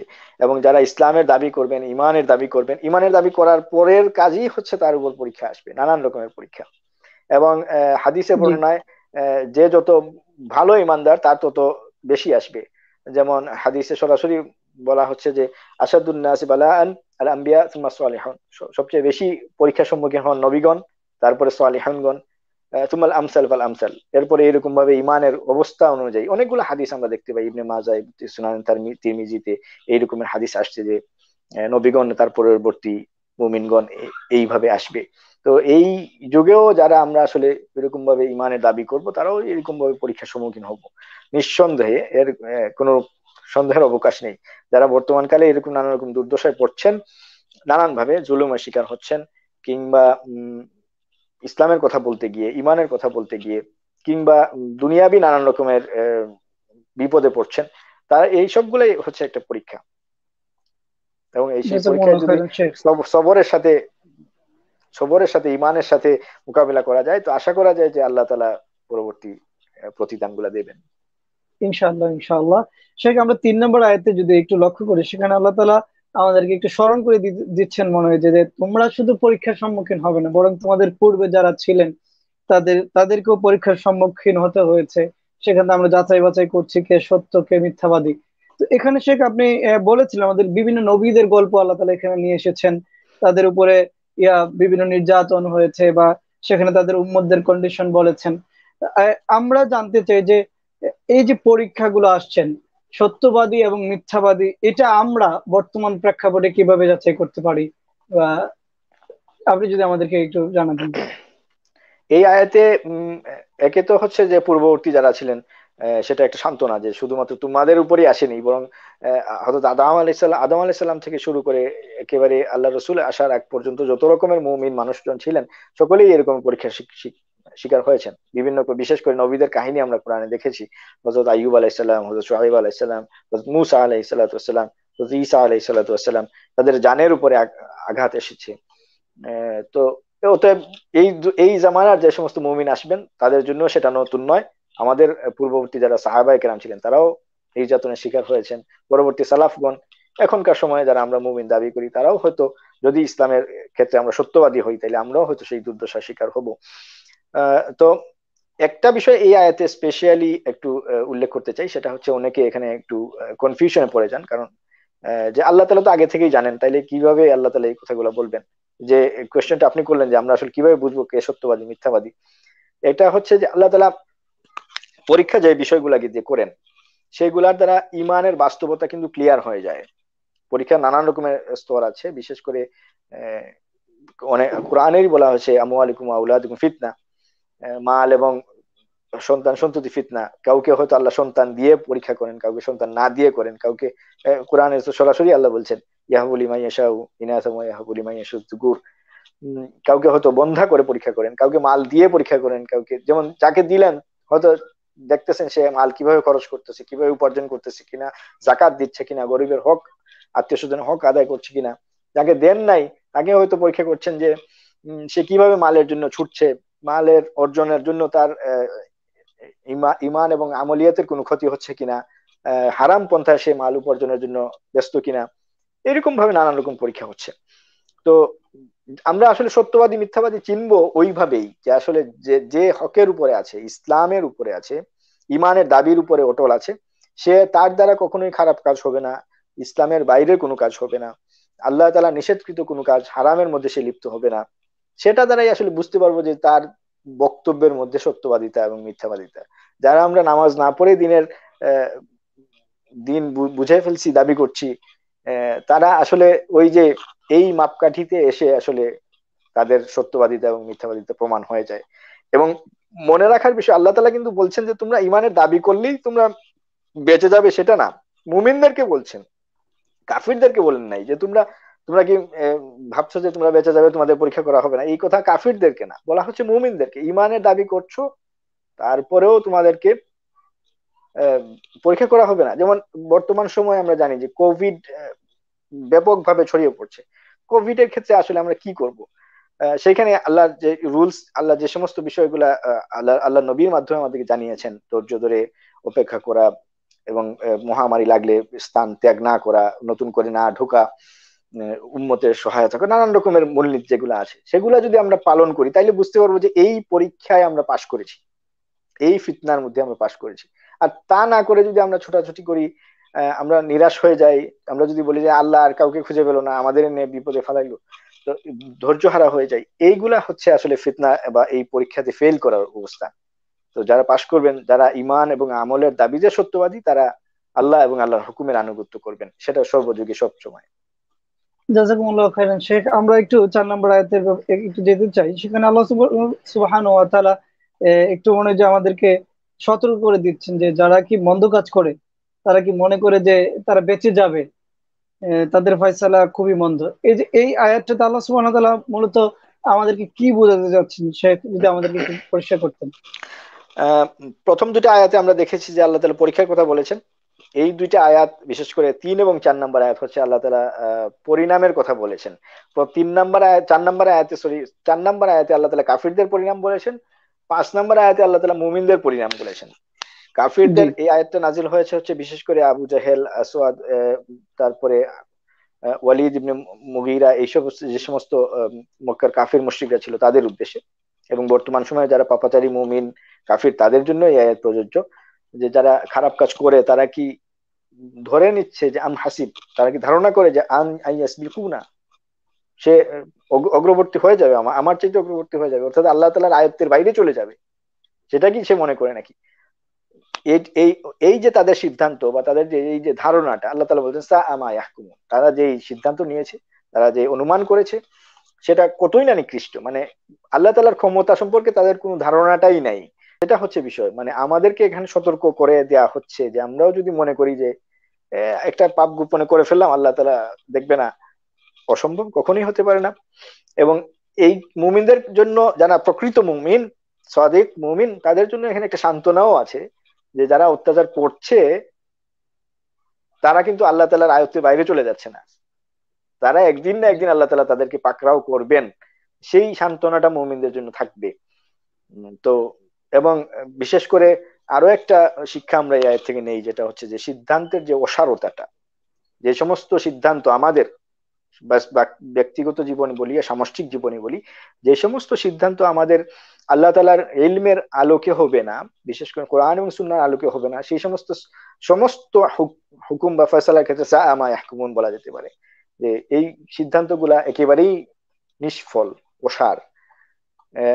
এবং পরবর্তী আয়াত যেটা আমি একটু বলে নিই, সেটা হচ্ছে যে 5 নম্বর আয়াতে আল্লাহ তাআলা মুমিনদের ক্ষেত্রে বলেছেন মান কানা ইয়ারজু লিকা আল্লাহ, যে আল্লাহ তাআলার সাক্ষাৎ কামনা করে। যারা কাফির মুশরিক তারা তো চাইবে না, ইভেন যারা পাপাচারী তারাও চাইবে না যে আসলে আল্লাহ তাআলার সামনে গেলে তো বিপদ। কোরআনের অনেক জায়গায় বলছে আম্মা মান খাফা মাকামা রাব্বিহি ওয়া নাহান নাফসা আনিল হাওয়া, যে ফাইনাল জান্নাতে হিয়াল মাওয়া, জান্নাত তারই হবে যে আসলে আল্লাহ তাআলার সামনে দণ্ডায়মান হওয়াকে ভয় করবে এবং প্রবৃত্তির অনুসরণ থেকে বেঁচে থাকবে। এইখানে খুব ইম্পর্টেন্ট বিষয়, প্রবৃত্তির অনুসরণ থেকে বেঁচে থাকবে। হাদিসে আসছে আল খাইয়িসু মান দানা নাফসাহু ওয়া আমিলা লিমা বা'দাল মাউত ওয়াল আজিজু মান আতবা নাফসাহু হাওয়াহা সুম্মা তামান্না আলা আল্লাহ, যে দুর্ভাগা তো সেই ব্যক্তি যে নিজের নফসের অনুসরণ করে আর আল্লাহর কাছে আশা করে, দুর্ভাগা ব্যক্তি বলছেন। তো আল্লাহ তাআলার সাথে যে এই যে লিকা করার যে একটা দর্শনের যে একটা আকাঙ্ক্ষা, যে একটা কামনা, বা ইবনে আব্বাস সেখানে ইয়ারজু বলতে ইয়াখাফু বলছেন যে ভয় করবে আল্লাহ তাআলার সামনে দণ্ডায়মান হওয়াকে। তো বলতেছেন আজাল আল্লাহ আত, অবশ্যই আল্লাহ সেটা আসবে, এবং আল্লাহ তাআলা সামিউন আলিম। এই আয়াতের অংশ, রাষ্ট্রের অংশগুলো আমরা অনেক সময় স্কিপ করে যাই, মনে করি যে এটা হয়তো আয়াতের সৌন্দর্যের জন্য আল্লাহ দিয়েছেন, অথচ হুয়া সামি, আল্লাহ তাআলা সবকিছু শুনেন, এবং আলিম, সর্বজ্ঞানী, সবকিছু জানেন। লিকার সাথে কেন এই বিষয় আনলেন? লিকা এর কারণ হচ্ছে, লিকা যে আমরা কামনা করছি সে অনুযায়ী আমরা কাজ করছি কিনা সেটা আল্লাহ দেখেন এবং সেটা আল্লাহ জানেন। সূরা কাহাফের শেষ আয়াতে আল্লাহ তাআলা যেটা বলছেন ফামান কানা ইয়ারজু লিকা রাব্বিহি ফালিয়ামাল আমালান সালিহা ওয়ালা ইউশরিক বিইবাদাতি রাব্বিহি আহাদা। আমল সালিহ করবে, আল্লাহর সাথে কোনো শিরক করবে না। তো তার কার্যক্রম আল্লাহ তাআলা সামি এবং আলিম, আল্লাহ তাআলা জানেন এবং দেখেন। অতএব এই বিষয়ে আমাদের সতর্ক হওয়া উচিত। জি, জাযাকুমুল্লাহু খাইরান শেখ। শেখ, একটু আমি আপনার কাছে জানতে চাই, সেটা হচ্ছে প্রবৃত্তির অনুসরণের কথা আপনি বলছিলেন। এই যে প্রবৃত্তির অনুসরণ থেকে আমরা কিভাবে বাঁচতে পারি? আমাদের বিশেষ করে আমাদের যুব সমাজ, তরুণ সমাজ যারা আছি, তারা নিজেদেরকে কন্ট্রোল করতে পারছি না, মনে যা চাচ্ছে তাই করছি। সেক্ষেত্রে আপনি আমাদেরকে যদি ছোট্ট করে একটু পরামর্শ দিতেন। আহ প্রথম কথা হচ্ছে যে আসলে আমরা এমন একটা সমাজে বা এমন একটা পারিপার্শ্বিক অবস্থানে আছি যে আসলে প্রবৃত্তি অনুসরণের যত রকমের দিক আছে, সহায়ক দিক আছে, সবগুলো আমাদের জন্য খোলা।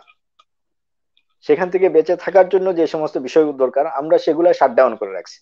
সেটা হচ্ছে সমাজ। যেমন উদাহরণ দিয়ে বলা যায় যে আমরা যদি কেউ পানিতে ডুবে যায়, পানি খেয়ে ফেলছে, অবশ্যই পানিতে পড়ে গেছে, পানি খেয়েছে, পেট ফুলে গেছে। তো প্রথম কথা হচ্ছে তাকে পানি থেকে তুলতে হবে, তারপরে পেট থেকে পানি বের করতে হবে, ঠিক না? তো পানির মধ্যে রেখে তার পেটে যাতা দিলে, চাপ দিলে কোনো লাভ নেই, বরং আরো পানি ঢুকবে, ঢোকার সেই আশঙ্কা আছে। তো মূলত আসলে প্রবৃত্তি অনুসরণের যে সমস্ত সহায়ক দিকগুলা আছে আমাদের, সেগুলাকে যদি আমরা বন্ধ না করতে পারি তাইলে আসলে খুব বেশি ইফেক্টিভ হবে না। আমরা বাকি যত দাওয়াতি দেই, নামাজ এমন হয়ে গেছে যে আমরা যদি নামাজই কম না, কিন্তু এই নামাজ পড়ে গিয়ে তারপরে আবার অন্য খারাপ কাজ শুরু করে দিচ্ছে। তো প্রবৃত্তি অনুসরণের জন্য সেজন্য যে বিষয়গুলো আসলে আমাদের খুব বেশি হাইলাইট করা দরকার, আমি মনে করি যে কোরআন সুন্নাহ তো অবশ্যই কোরআন আর ইলমের দিকে মানুষকে অগ্রসর করা উচিত। তারও চাইতে বেশি দরকার হচ্ছে সাহাবায়ে কেরামের জীবনীকে আমাদের বিশেষ করে তরুণ সমাজদের সামনে তুলে ধরা, যে সাহাবায়ে কেরাম কেমন জিন্দেগি ছিল, তাদের যে ইসলামের যে মূল এসেন্সটা তারা ধরতে পারছিলেন, যে মাকসাদ হবে আখেরা, দুনিয়া নয়। সেই এসেন্সটা যদি আমরা আসলে গ্রো আপ করতে পারি আমাদের সবার মধ্যে, তাইলে হয়তো এই প্রবৃত্তি অনুসরণটা আস্তে আস্তে সরে যাবে। সেজন্য আসলে লং ইনশাআল্লাহ। লং টার্ম একটা প্ল্যান করে যদি কেউ কাজ করেন তাইলে হয়তো সেটা হতে পারে। নয়তো একটা হচ্ছে আমাদের নফস, দ্বিতীয়ত শয়তান তো পেছনে লেগেই আছে। তো খুবই ডিফিকাল্ট, কিন্তু অসম্ভব নয়।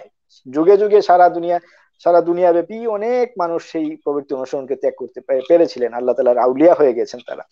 তো এই যুগেও অসম্ভব, বরং যেহেতু ইলমের বিষয় বা সামাজিক যোগাযোগ মাধ্যম যদি আমরা ওইভাবেই ইউজ করি তাইলেও অনেকভাবেই বেঁচে থাকা সম্ভব। ইনশাআল্লাহ। শেখ, আপনি একটু সাহাবায়ে কেরামের জীবনের কথা আনছিলেন। সেক্ষেত্রে আহ, আমরা যারা দিন নিয়ে কাজ করছি বা কাজ করার জন্য চেষ্টা করছি, আমাদের করণীয় কি হতে পারে? আমরা কিভাবে যুবকদের সামনে, বিশেষ করে আমাদের যারা সোসাইটিতে আছেন, তাদের সামনে উপস্থাপন করতে পারি সাহাবায়ে কেরামের এই সার্বিক চরিত্রগুলো, তারা কি কি বৈশিষ্ট্য নিয়ে কাজ করেছেন সমাজে? একটু অল্প করে, যদিও ততটা প্রাসঙ্গিক না, তারপর আমি জানতে চাচ্ছি যে কি করতে পারি আমরা, যারা দায়ী হিসেবে কাজ করতে চাই, তাদেরকে কি কর্মসূচি আমরা গ্রহণ করতে পারি? আহ, যেটা আসলে আহলে সুন্নাতের আকীদা সেটা হচ্ছে যে সাহাবায়ে কেরাম যাকেই অনুসরণ করা যায় আশা করা যায় যে হেদায়েত প্রাপ্ত হবে। যে কোনো সাহাবায়ে কেরাম, সবাই হযরত আবু বকরকে অনুসরণ করবে তেমন না, কিংবা সবাই হযরত ওমরের মতো হবে তেমন না। কেন সবাইকে তো ফ্লেক্সিবল রাখা হলো? একটা বিষয় হচ্ছে যে আমাদের সমাজে মানুষ নানান রকমের। কেউ হয়তো একটু মেজাজ একটু কড়া, তার জন্য হয়তো হয়তো ওমরকে বেশি পছন্দ হয়। কেউ হয়তো একটু নরম মনের মানুষ, একটু নিরিবিলিতে ইবাদত গুজার বেশি থাকতে পছন্দ করেন, তার জন্য হয়তো ওসমানকে ফলো করা সহজ, ঠিক না? কেউ হয়তো গরিব, আহলে সুফা যারা ছিলেন তো সেই রকমের। কেউ হয়তো ব্যাপক টাকা পয়সাওয়ালা। তো যে ব্যাপক টাকা পয়সাওয়ালা সে যদি হযরত আবু হুরায়রাকে অনুসরণ করতে যায় তাহলে তো বিপদে পড়বে। তো তার জন্য সুন্দর আদর্শ হচ্ছে হযরত উসমানকে ফলো করা। হযরত উসমান কিভাবে কাজ করেছিলেন, হযরত আবু বকর কিভাবে কাজ করেছিলেন, হযরত আব্দুর রহমান ইবনে আউফ কিভাবে কাজ করেছিলেন। কেউ হয়তো সমাজের নেতৃত্ব স্থানীয় লোক, কেউ হয়তো একেবারেই প্রান্তিক লেভেলের লোক। তো সবার জন্যই কিন্তু একটা আদর্শ কিন্তু সামনে আছে। সাহাবায়ে কেরামের হচ্ছে এই বিষয়টা। তো আমি প্রথম পরামর্শ দিব হচ্ছে যে আমরা যার নিজেদের জন্য আগে চয়েস করবো যে কোন সাহাবাকে ফলো করাটা হচ্ছে আমার জন্য সবচেয়ে সহজ। তারপরে আমরা অন্যান্য সাহাবীদের বিশেষ বিশেষ গুণগুলো আমরা ফলো করার চেষ্টা করবো। হ্যাঁ, পরবর্তীতে আমরা যারা দিনের দায়ী বা দিনের কাজ করতে চাই, সমাজে ইসলামের প্রসার চাই, তারাও আসলে আমভাবে কাজ না করে আমার মনে হয় যে ফোকাসড যদি কোনো কাজ করা যায় তাহলে সেটা বেটার হয়। যে আমি অমুক অমুক গ্রুপকে নিয়ে কাজ করবো, অমুক ছাত্র গ্রুপকে নিয়ে কাজ করবো, তো ছাত্র গ্রুপের জন্য যে সাহাবি বেস্ট হবেন তাকে নিয়ে আমরা তার সামনে হাইলাইট করে ধরলাম তাকে। হ্যাঁ, অন্যান্য সাহাবিদের অন্যান্য আমল যদি আমরা সব এক জায়গায় করতে পারি আলহামদুলিল্লাহ, কিন্তু আগে একজনকে আগে টার্গেট নিয়ে সুন্দর করে যদি আমরা এই বিষয়গুলা সামনে তুলে বইয়ের আকারে আলোচনার আকারে সাহাবায়ে কেরামের বিভিন্ন ঘটনাবলী সামনে বর্ণনা করে করে, ইভেন সেটার সাথে লিঙ্ক আপ করে যদি আমরা পরবর্তী যুগের সালাফদের বিষয়গুলোও লিঙ্ক আপ করে দেই, তাইলেও দেখা যাবে যে মানুষের মধ্যে একটা আসর আসবে। ইনশাল্লাহ ইনশাল্লাহ শেখ। আহ, আমি একটু আমি যতটুকু জানি শেখ, আপনি এই কাজ করছেন সাহাবায়ে কেরামের জীবনী নিয়ে। তো সেক্ষেত্রে আমরা ইনশাল্লাহ আপনার কাছ থেকে আশা করছি আল্লাহ রাব্বুল আলামিন আপনাকে সেই তৌফিক দান করুন, সেই ইলম দান করুন, আমরা যেন সাহাবায়ে কেরামের অথেন্টিক জীবনী আপনার মাধ্যমে পেতে পারি। সম্মানিত শেখ, আমরা আমাদের আজকের এই তেলাওয়াতকৃত আয়াতের একেবারে শেষ আয়াতের দিকে যেতে চাই, যেখানে আল্লাহ সুবহানাহু ওয়া তাআলা সৎ কর্মশীল যারা আছেন তাদেরকে একটা আশ্বাস দিয়েছেন, যারা সৎ কাজ করে তাদের কিছু ভুল ত্রুটি যদি হয়েও যায় আল্লাহ তাআলা ক্ষমা করে দিবেন। তো এই বিষয়টাকে আপনি যদি আমাদের সামনে একটু তুলে ধরতেন, বা এটার ব্যাখ্যাটা কি হতে পারে? জি, আপনি যেটা বললেন সেটা হচ্ছে একেবারে সপ্তম আয়াত। তার আগে একটা জি আয়াত একটু একটু ছুটে গেছে, যেটা হচ্ছে ধারাবাহিকতায় 6 নম্বর এবং 7 নম্বর আয়াতে কি রকমের মিনিং করেছে। জি সেখানে নর্মালি প্রতিদানের কথা বলা হচ্ছে। আল্লাহ তাআলা ষষ্ঠ আয়াতে যেটা করছেন সেটা হচ্ছে জিহাদের কথা বলছেন, এবং এখানে খুবই ইম্পর্টেন্ট একটা বিষয় জিহাদের বিষয়, যে বিশেষ করে হযরত হাসান বসরির আমরা বর্ণনা জানি। উনি বলছেন তরবারি দ্বারা লড়াইটাই জিহাদ নয়, বরং নেক কাজের চেষ্টা করাটাই জিহাদ। ইমাম শাইখুল ইসলাম ইবনে তাইমিয়া রাহিমাহুল্লাহ যেটা বলছেন যে আল্লাহ তাআলা সন্তুষ্টি লাভের জন্য যে কোনো কাজ করা হোক সেটাই জিহাদ। তো আমাদের সমাজে জিহাদ নিয়ে বিভিন্ন রকমের বক্তব্য আছে। তার যে দুজনের কথা বললাম সেটা আসলে মূলতই জিহাদের কথাই বলছেন। তবে এই কথা বলার দ্বারা এটা উদ্দেশ্য নয় যে লড়াইটা জিহাদের বাইরে। লড়াইটাও একটা একেবারে একেবারে শেষ পর্যায়ের জিহাদ, অবশ্যই করতে হবে, সেটাও করতে হবে। তো জিহাদ নানান ভাবে আমরা আমাদের সামর্থ্য অনুযায়ী দুইটা দুইটা শর্ত আমি নর্মালি বলতে চাই, সেটা হচ্ছে আমরা আমাদের সক্ষমতা অনুযায়ী আমাদের সর্বোচ্চ জিহাদটা করব, সেটা হচ্ছে বিষয়। আমার যদি সক্ষমতা হয় যে আমেরিকার সাথে আমি সরাসরি আহ, কিতালে লিপ্ত হয়ে যেতে পারি, সেটা আমি করব, সেটা আমার যদি সক্ষমতা থাকে। আমার যদি সক্ষমতা থাকে আমার ফ্যামিলির উপরে আমি নিয়ন্ত্রণ প্রতিষ্ঠা করবো, হ্যাঁ অবশ্যই সেখানে করব। আমার সমাজের জন্য যদি আমার প্রতিষ্ঠানে যদি আমার সক্ষমতা থাকে তাহলে আমি সেখানে করব। যখনই পাপ দেখতে পাচ্ছি তখন সেটা সরিয়ে দেওয়া হাতের দ্বারা, সেটা হচ্ছে জিহাদ। মুখের দ্বারা অন্তরের দ্বারা সেগুলোও আছে। আমি বলবো যেটা হচ্ছে সক্ষমতা অনুযায়ী আমার সক্ষমতা কতটুকু, আল্লাহ তাআলা সেই বিষয়টাই দেখবেন। এমন না যে আমি আসলে, এমন হতে পারে যে আমি আসলে এই পুরা গোত্রের লিডার, আমি যা হচ্ছে ওগুলা নিয়ে আমার মাথা ব্যথা নেই, আমি আমার ফ্যামিলি নিয়ে বসে আছি, আমাকে অবশ্যই সেটার জন্য জবাবদিহি করতে হবে। আবার এমনও না যে আমি আসলে সমাজের মধ্যে একেবারে প্রান্তিক মানুষ, আমার কোনো ক্ষমতাই নেই, ইভেন আমার ফ্যামিলিও নাই, আমি আমার নিজের ছাড়া আর কোনো ক্ষমতা নাই। তো আমি যদি আমার নিজেকেই পুরোপুরি আহ, আল্লাহর পথে চালিত করতে পারি, আল্লাহর ইমান এবং ইসলামের জন্য যতটুকু সম্ভব ততটুকু করি, তাইলে কিন্তু আমি দায় মুক্ত হয়ে যাচ্ছি। তার মানে আমার কতটুকু ক্ষমতা এবং আমার কতটুকু দেয়ার আছে ইসলামের জন্য, আল্লাহর জন্য কতটুকু করার ক্ষমতা আছে, সেটা আমরা প্রিয় পাঠক আমরা নিজেরাই নির্ধারণ করব যে আমরা আসলে কতটুকু করতে পারি। ততটুকু যদি না করি, মনে রাখবেন আল্লাহ তাআলা এই আয়াতে যে ফজিলতের কথা বলা হচ্ছে, যে জিহাদের মাধ্যমে যে প্রতিদানগুলা পাওয়া যাবে, সেই বিষয়গুলা আমি পাবো না যদি আমি আমার সর্বোচ্চটা না করতে পারি। এখানে আকীদারও একটা বিষয় আছে, সেটা হচ্ছে ইন্নাল্লাহ গানি লাগানিয়ুন আনিল আলামিন। আল্লাহ তাআলা আমাদের ইবাদতের মুখাপেক্ষী না। দুনিয়ার সমস্ত মানুষ যদি একযোগে সেজদায় পড়ে যায়, আল্লাহ তাআলার কিছুই আসে যায় না। আর দুনিয়ার সমস্ত মানুষ যদি আল্লাহ তাআলাকে অস্বীকার করে যায়, তাও আল্লাহ তাআলার রাজত্বের মধ্যে কি কোনো কমতি আসবে না। তার মানে এই জিহাদ যে করছি ইসলামের জন্য না, কিন্তু এটা আমার নিজের জন্য। হ্যাঁ, ইসলামকে আল্লাহ তাআলা নিয়ে যাবেন, কিভাবে নেবেন? কাফের মুশরিকরাও ইসলামের জন্য হেল্প করছে অনেক অনেক। আল্লাহ তাআলা যখন ইসলামকে তুলে ধরার দরকার হবে তখন এমনি আল্লাহ তাআলা তুলে নেবেন, আল্লাহ তাআলা উপরে উপরে তুলবেন। আহ, এই যে জিহাদটা সেটা আমার নিজের জন্য, আমরা যদি মনে করি আমি আল্লাহর জন্য আহ, অনুগ্রহ করে ফেলছি, সেটা না। বরং আল্লাহ তাআলা আমাদের অনুগ্রহ করছেন যে আল্লাহ তাআলা ইসলামকে আমাদের জন্য দিয়েছেন এবং আল্লাহ তাআলার রাস্তায় চেষ্টা করার সুযোগ দিচ্ছেন। অতএব এটা আমার নিজের জন্য লাভ। আর দ্বিতীয় যেটা শেষ আয়াতে আপনি যেটা বললেন, আপনি দেখবেন স্যার খেয়াল আমি করলে। একটু আমি জি। স্যার একটু প্রাসঙ্গিক একটা বিষয় আমি এখন আনতে চাই যে আপনি বলছেন যে আমলের কথা, যে প্রত্যেকে যে যাই করবে তার নিজের, তো আলহামদুলিল্লাহ এটা আমরা ক্লিয়ার হয়েছি। আমি যেটা জানতে চাই, আমাদের বর্তমান সমাজে জিহাদ এবং সন্ত্রাসবাদ দুটাকে একত্রিত করে ফেলা হয়েছে। সেই ক্ষেত্রে তরুণ সমাজকে কেউ আবার বিভ্রান্ত করে সন্ত্রাসের দিকে নিয়ে যাওয়ার চেষ্টা চলছে। ছোট্ট করে যদি যারা মানে যাদেরকে এই বিশেষ করে তরুণ সমাজকে বিভিন্ন জঙ্গিবাদ বিভিন্ন ইস্যুতে যারা ডাইভার্ট করে ফেলছে, তাদের ব্যাপারে একটু যদি আপনি পরামর্শ দিতেন সে। আহ, আমার পরামর্শ হচ্ছে প্রথম প্রথম একেবারে ক্লিয়ার কথা হচ্ছে, সন্ত্রাস আলাদা, জিহাদ আলাদা। দুইটা দুই রকমের পার্ট। দুইটা মিশ্রণের কোনো সুযোগ নেই। দুইটাকে সিনোনিমাস বলারও সুযোগ নেই, মানে সমার্থক এরকম বলার সুযোগ নেই। দুইটা একেবারেই ডিফারেন্ট। সন্ত্রাস একেবারেই হারাম, আর জিহাদ হচ্ছে ফরজ, ফরজে আইন ফরজে কিফায়া, নানান রকমের পর্যায়ে পড়ে। তবে একেবারেই বিপরীতমুখী দুইটা বিষয়, তো দুইটা একত্রিত করার সুযোগ নেই। হ্যাঁ, আমাদের কিছু লোক, যদিও এটা আমি মনে করি যে ম্যাক্সিমামই মিডিয়ার প্ররোচনা, আহ, তো যে কিছু লোককে, ইসলামিক কিছু লোককে জঙ্গি বা জেহাদি বা সন্ত্রাসী বলা হচ্ছে, এটার মূল কারণ আমি যেটা বলবো যে আসলে আমরা ওলামায়ে কেরামকে হাইলাইট করছি না। তাদের কাছ থেকে ইসলামকে আমরা নেব, তাদেরকে হাইলাইট না করে আমরা যে কোনো জায়গা থেকে ইসলাম নেওয়ার চেষ্টা করছি। ফলে দেখা যাচ্ছে যে আসলে ভুল বুঝতেছি, নানান রকমের আয়াতের অর্থ ভুল বুঝতেছি, হাদিসকে ভুল বুঝছি। তো আমরা যখন উলামায়ে কেরামকে সামনে দেবো, এটা আমাদের সার্বিকভাবেই, আমাদের যারা সমাজে যারা নেতৃত্বস্থানীয় আছেন তারাও যদি উলামায়ে কেরামকে হাইলাইট করে দেন, তাইলে লোকজন উলামায়ে কেরামের কাছ থেকে নেবে, আপনি সে ইসলামকে নেবে, ভুল ইসলাম নেবে না। আপনি দেখবেন যে আমাদের যারা সালাফ উলামায়ে কেরাম ছিলেন তারা কখনোই জিহাদকে ওইরকম ব্যাখ্যা করেননি। ইভেন আমাদের আকাবিরে দেওবন্দ বা পরবর্তী যে সমস্ত উলামায়ে কেরাম আছেন আমাদের দেশে, তারাও কিন্তু জিহাদ এবং সন্ত্রাসকে এক জায়গায় নিয়ে যাননি, কখনোই না।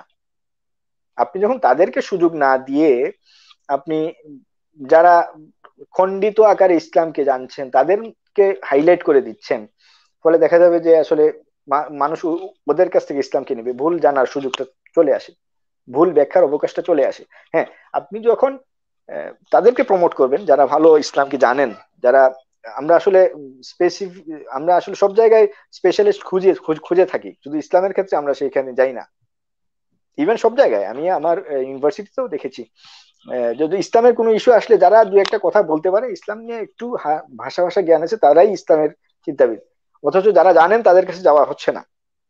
তো আপনি যখন ইসলামকে এইভাবে প্রমোট করবেন, তো ভুল ব্যাখ্যার অবকাশটা থেকেই যাবে সব সময়। তো যখন আমরা হক্কানি উলামায়ে কেরামকে প্রমোট করতে পারবো সব জায়গায়, মিডিয়াতে, আমার সমাজে, ইসলাম সম্পর্কিত কোনো একটা বিষয়ে যখন তাদের কথাকে গুরুত্ব দেব, তখন দেখা যাবে যে ইসলামের ভুল ব্যাখ্যার সুযোগটা আসছে না, এবং জিহাদকে সন্ত্রাসের সাথে মিক্স আপ করার সুযোগটাও কিন্তু কমে যাবে। তা না করে যখন আমি নিজে ইসলামের বক্তব্য দেব, তখন আমি একজন দিলে আরো তিনজন দেবে। ফলে যার মধ্যে ওই রকম জিহাদি সন্ত্রাসী চিন্তাধারা আছে, সে ইসলামকে ওইভাবে রিলেট করবে। ফলে কিছু লোক বিভ্রান্ত হবেই, সেটা আটকানো একটু ডিফিকাল্ট। সেজন্য আমার কাছে আসলে যেটা ওয়ে মনে হয়, যারা আমরা সচেতন সমাজ আছি, তাদের উচিত হচ্ছে হক্কানি আলেমদের কাছ থেকে গিয়ে ইলম নেয়া, যে কোনো কারো কাছ থেকে, বিশেষ করে অনলাইনে কোনো জায়গা থেকে আসলে ইলম না নেয়া। আর যদি অনলাইন শুনিও, তো সেক্ষেত্রে আলেমদের কাছ থেকে যাচাই বাছাই করে নেয়া। তো যখন আমরা এই কাজটা করবো, তখন আমরা নিজেরাও ইসলাম সম্পর্কে ভুল জানবো না, আমলের ক্ষেত্রেও ভুল হবে না, এবং যারা আমরা সমাজের নেতৃত্বস্থানীয় আছি তাদেরও উচিত হবে যে আসলে হক্কানি উলামায়ে কেরামকে প্রমোট করা। জাযাকুমুল্লাহ খাইরান শেখ। আশা করি সবপ্রিয় দর্শক মণ্ডলী আপনারা বুঝতে পেরেছেন যে আমরা যদি আজকে বাস্তবিক একটা সমস্যায় পড়ে গেছি যে যুব সমাজ কিছু ডাইভার্ট হয়ে যাচ্ছে বিভিন্ন ভাবে, বা তরুণদের মধ্যে, আমরা ইসলামকে বোঝার জন্য অবশ্যই আমরা প্রাজ্ঞ যে ইসলামিক স্কলার আছেন তাদের কাছ থেকে জেনে নেব। সুপ্রিয় দর্শক মণ্ডলী, আমরা আমাদের মুহতারাম শাইখের কাছে সর্বশেষ আয়াতে আল্লাহ সুবহানাহু ওয়া তাআলা যে কথা বলেছেন যে যারা বিশ্বাস স্থাপন করে এবং সৎ কর্ম করে তাদের মন্দ কাজগুলো আল্লাহ তাআলা মিটিয়ে দিবেন। এর মাধ্যমে আল্লাহ তাআলা আমাদেরকে কি সুসংবাদ দিচ্ছেন বা আমাদের জন্য কি বোঝাতে চাচ্ছেন, এটা জানার জন্য আমরা মুহতারাম শাইখের কাছে যাচ্ছি। সম্মানিত শেখ। আহ, হ্যাঁ, এটা হচ্ছে একেবারে আমরা যারা মুমিন বান্দা, আমরা ইমানের দাবি করি, তাদের জন্য অবশ্যই একটা খুশখবর দিই যে আল্লাহ তাআলা এখানে আহ, আহ, যারা মুমিন তাদের জন্য একটা প্রতিদানের কথা বলছেন। এখানে যদি আমরা খেয়াল করি দেখবেন যে আমরা দুইটা শর্ত কিন্তু প্রথমে দিচ্ছেন, ওয়াল্লাযিনা আমানু ওয়া আমিলুস সালিহাত, যারা ঈমান আনবে সৎকর্ম করবে, মানে দুইটা কাজ করতে হবে। এমন না যে একটা করলাম আর একটা করলাম না, হবে না, দুইটাই করতে হবে। তাইলে দুইটা প্রতিদানও আল্লাহ তাআলা বলছেন। এক নম্বর হচ্ছে লুকাফিরান্না আনহুম সাইয়্যাতিহিম, তাদের গুনাহগুলো মাফ করে দেবেন। তার মানে মুমিনের মধ্যে গুনাহ হবে, আল্লাহ তাআলা নিজ দয়ায় সেগুলা মাফ করে দিবেন। এবং দ্বিতীয়ত হচ্ছে যে সমস্ত আমলে সলি করবে সেগুলার প্রতিদান দেবেন। তো সেক্ষেত্রে আল্লাহ তাআলা অনেক জায়গায় বলছেন আহ, এই উলাইকা ইউবাদদিলুল্লাহু সাইয়্যাতিহিম হাসানাত, সূরা ফুরকানের 70 নম্বর আয়াতে বলছেন হাসানাত সৎকর্ম দ্বারা সাইয়্যাত বা অসৎকর্ম বা যে সমস্ত গুনাহগুলো হচ্ছে সেগুলো বদল করে দেওয়া হচ্ছে। সেটা অনেকে বলে থাকেন যে আমল নামাতে যখন বান্দা একটা খারাপ কাজ করে, তো কিরামান কাতিবিন যিনি আছেন, যিনি পাপ লিখছেন বাম কাঁধের, আর তো উনি লিখে ফেলছেন যে এই লোক এখানে চুরি করছে, এখানে মিথ্যা বলছে।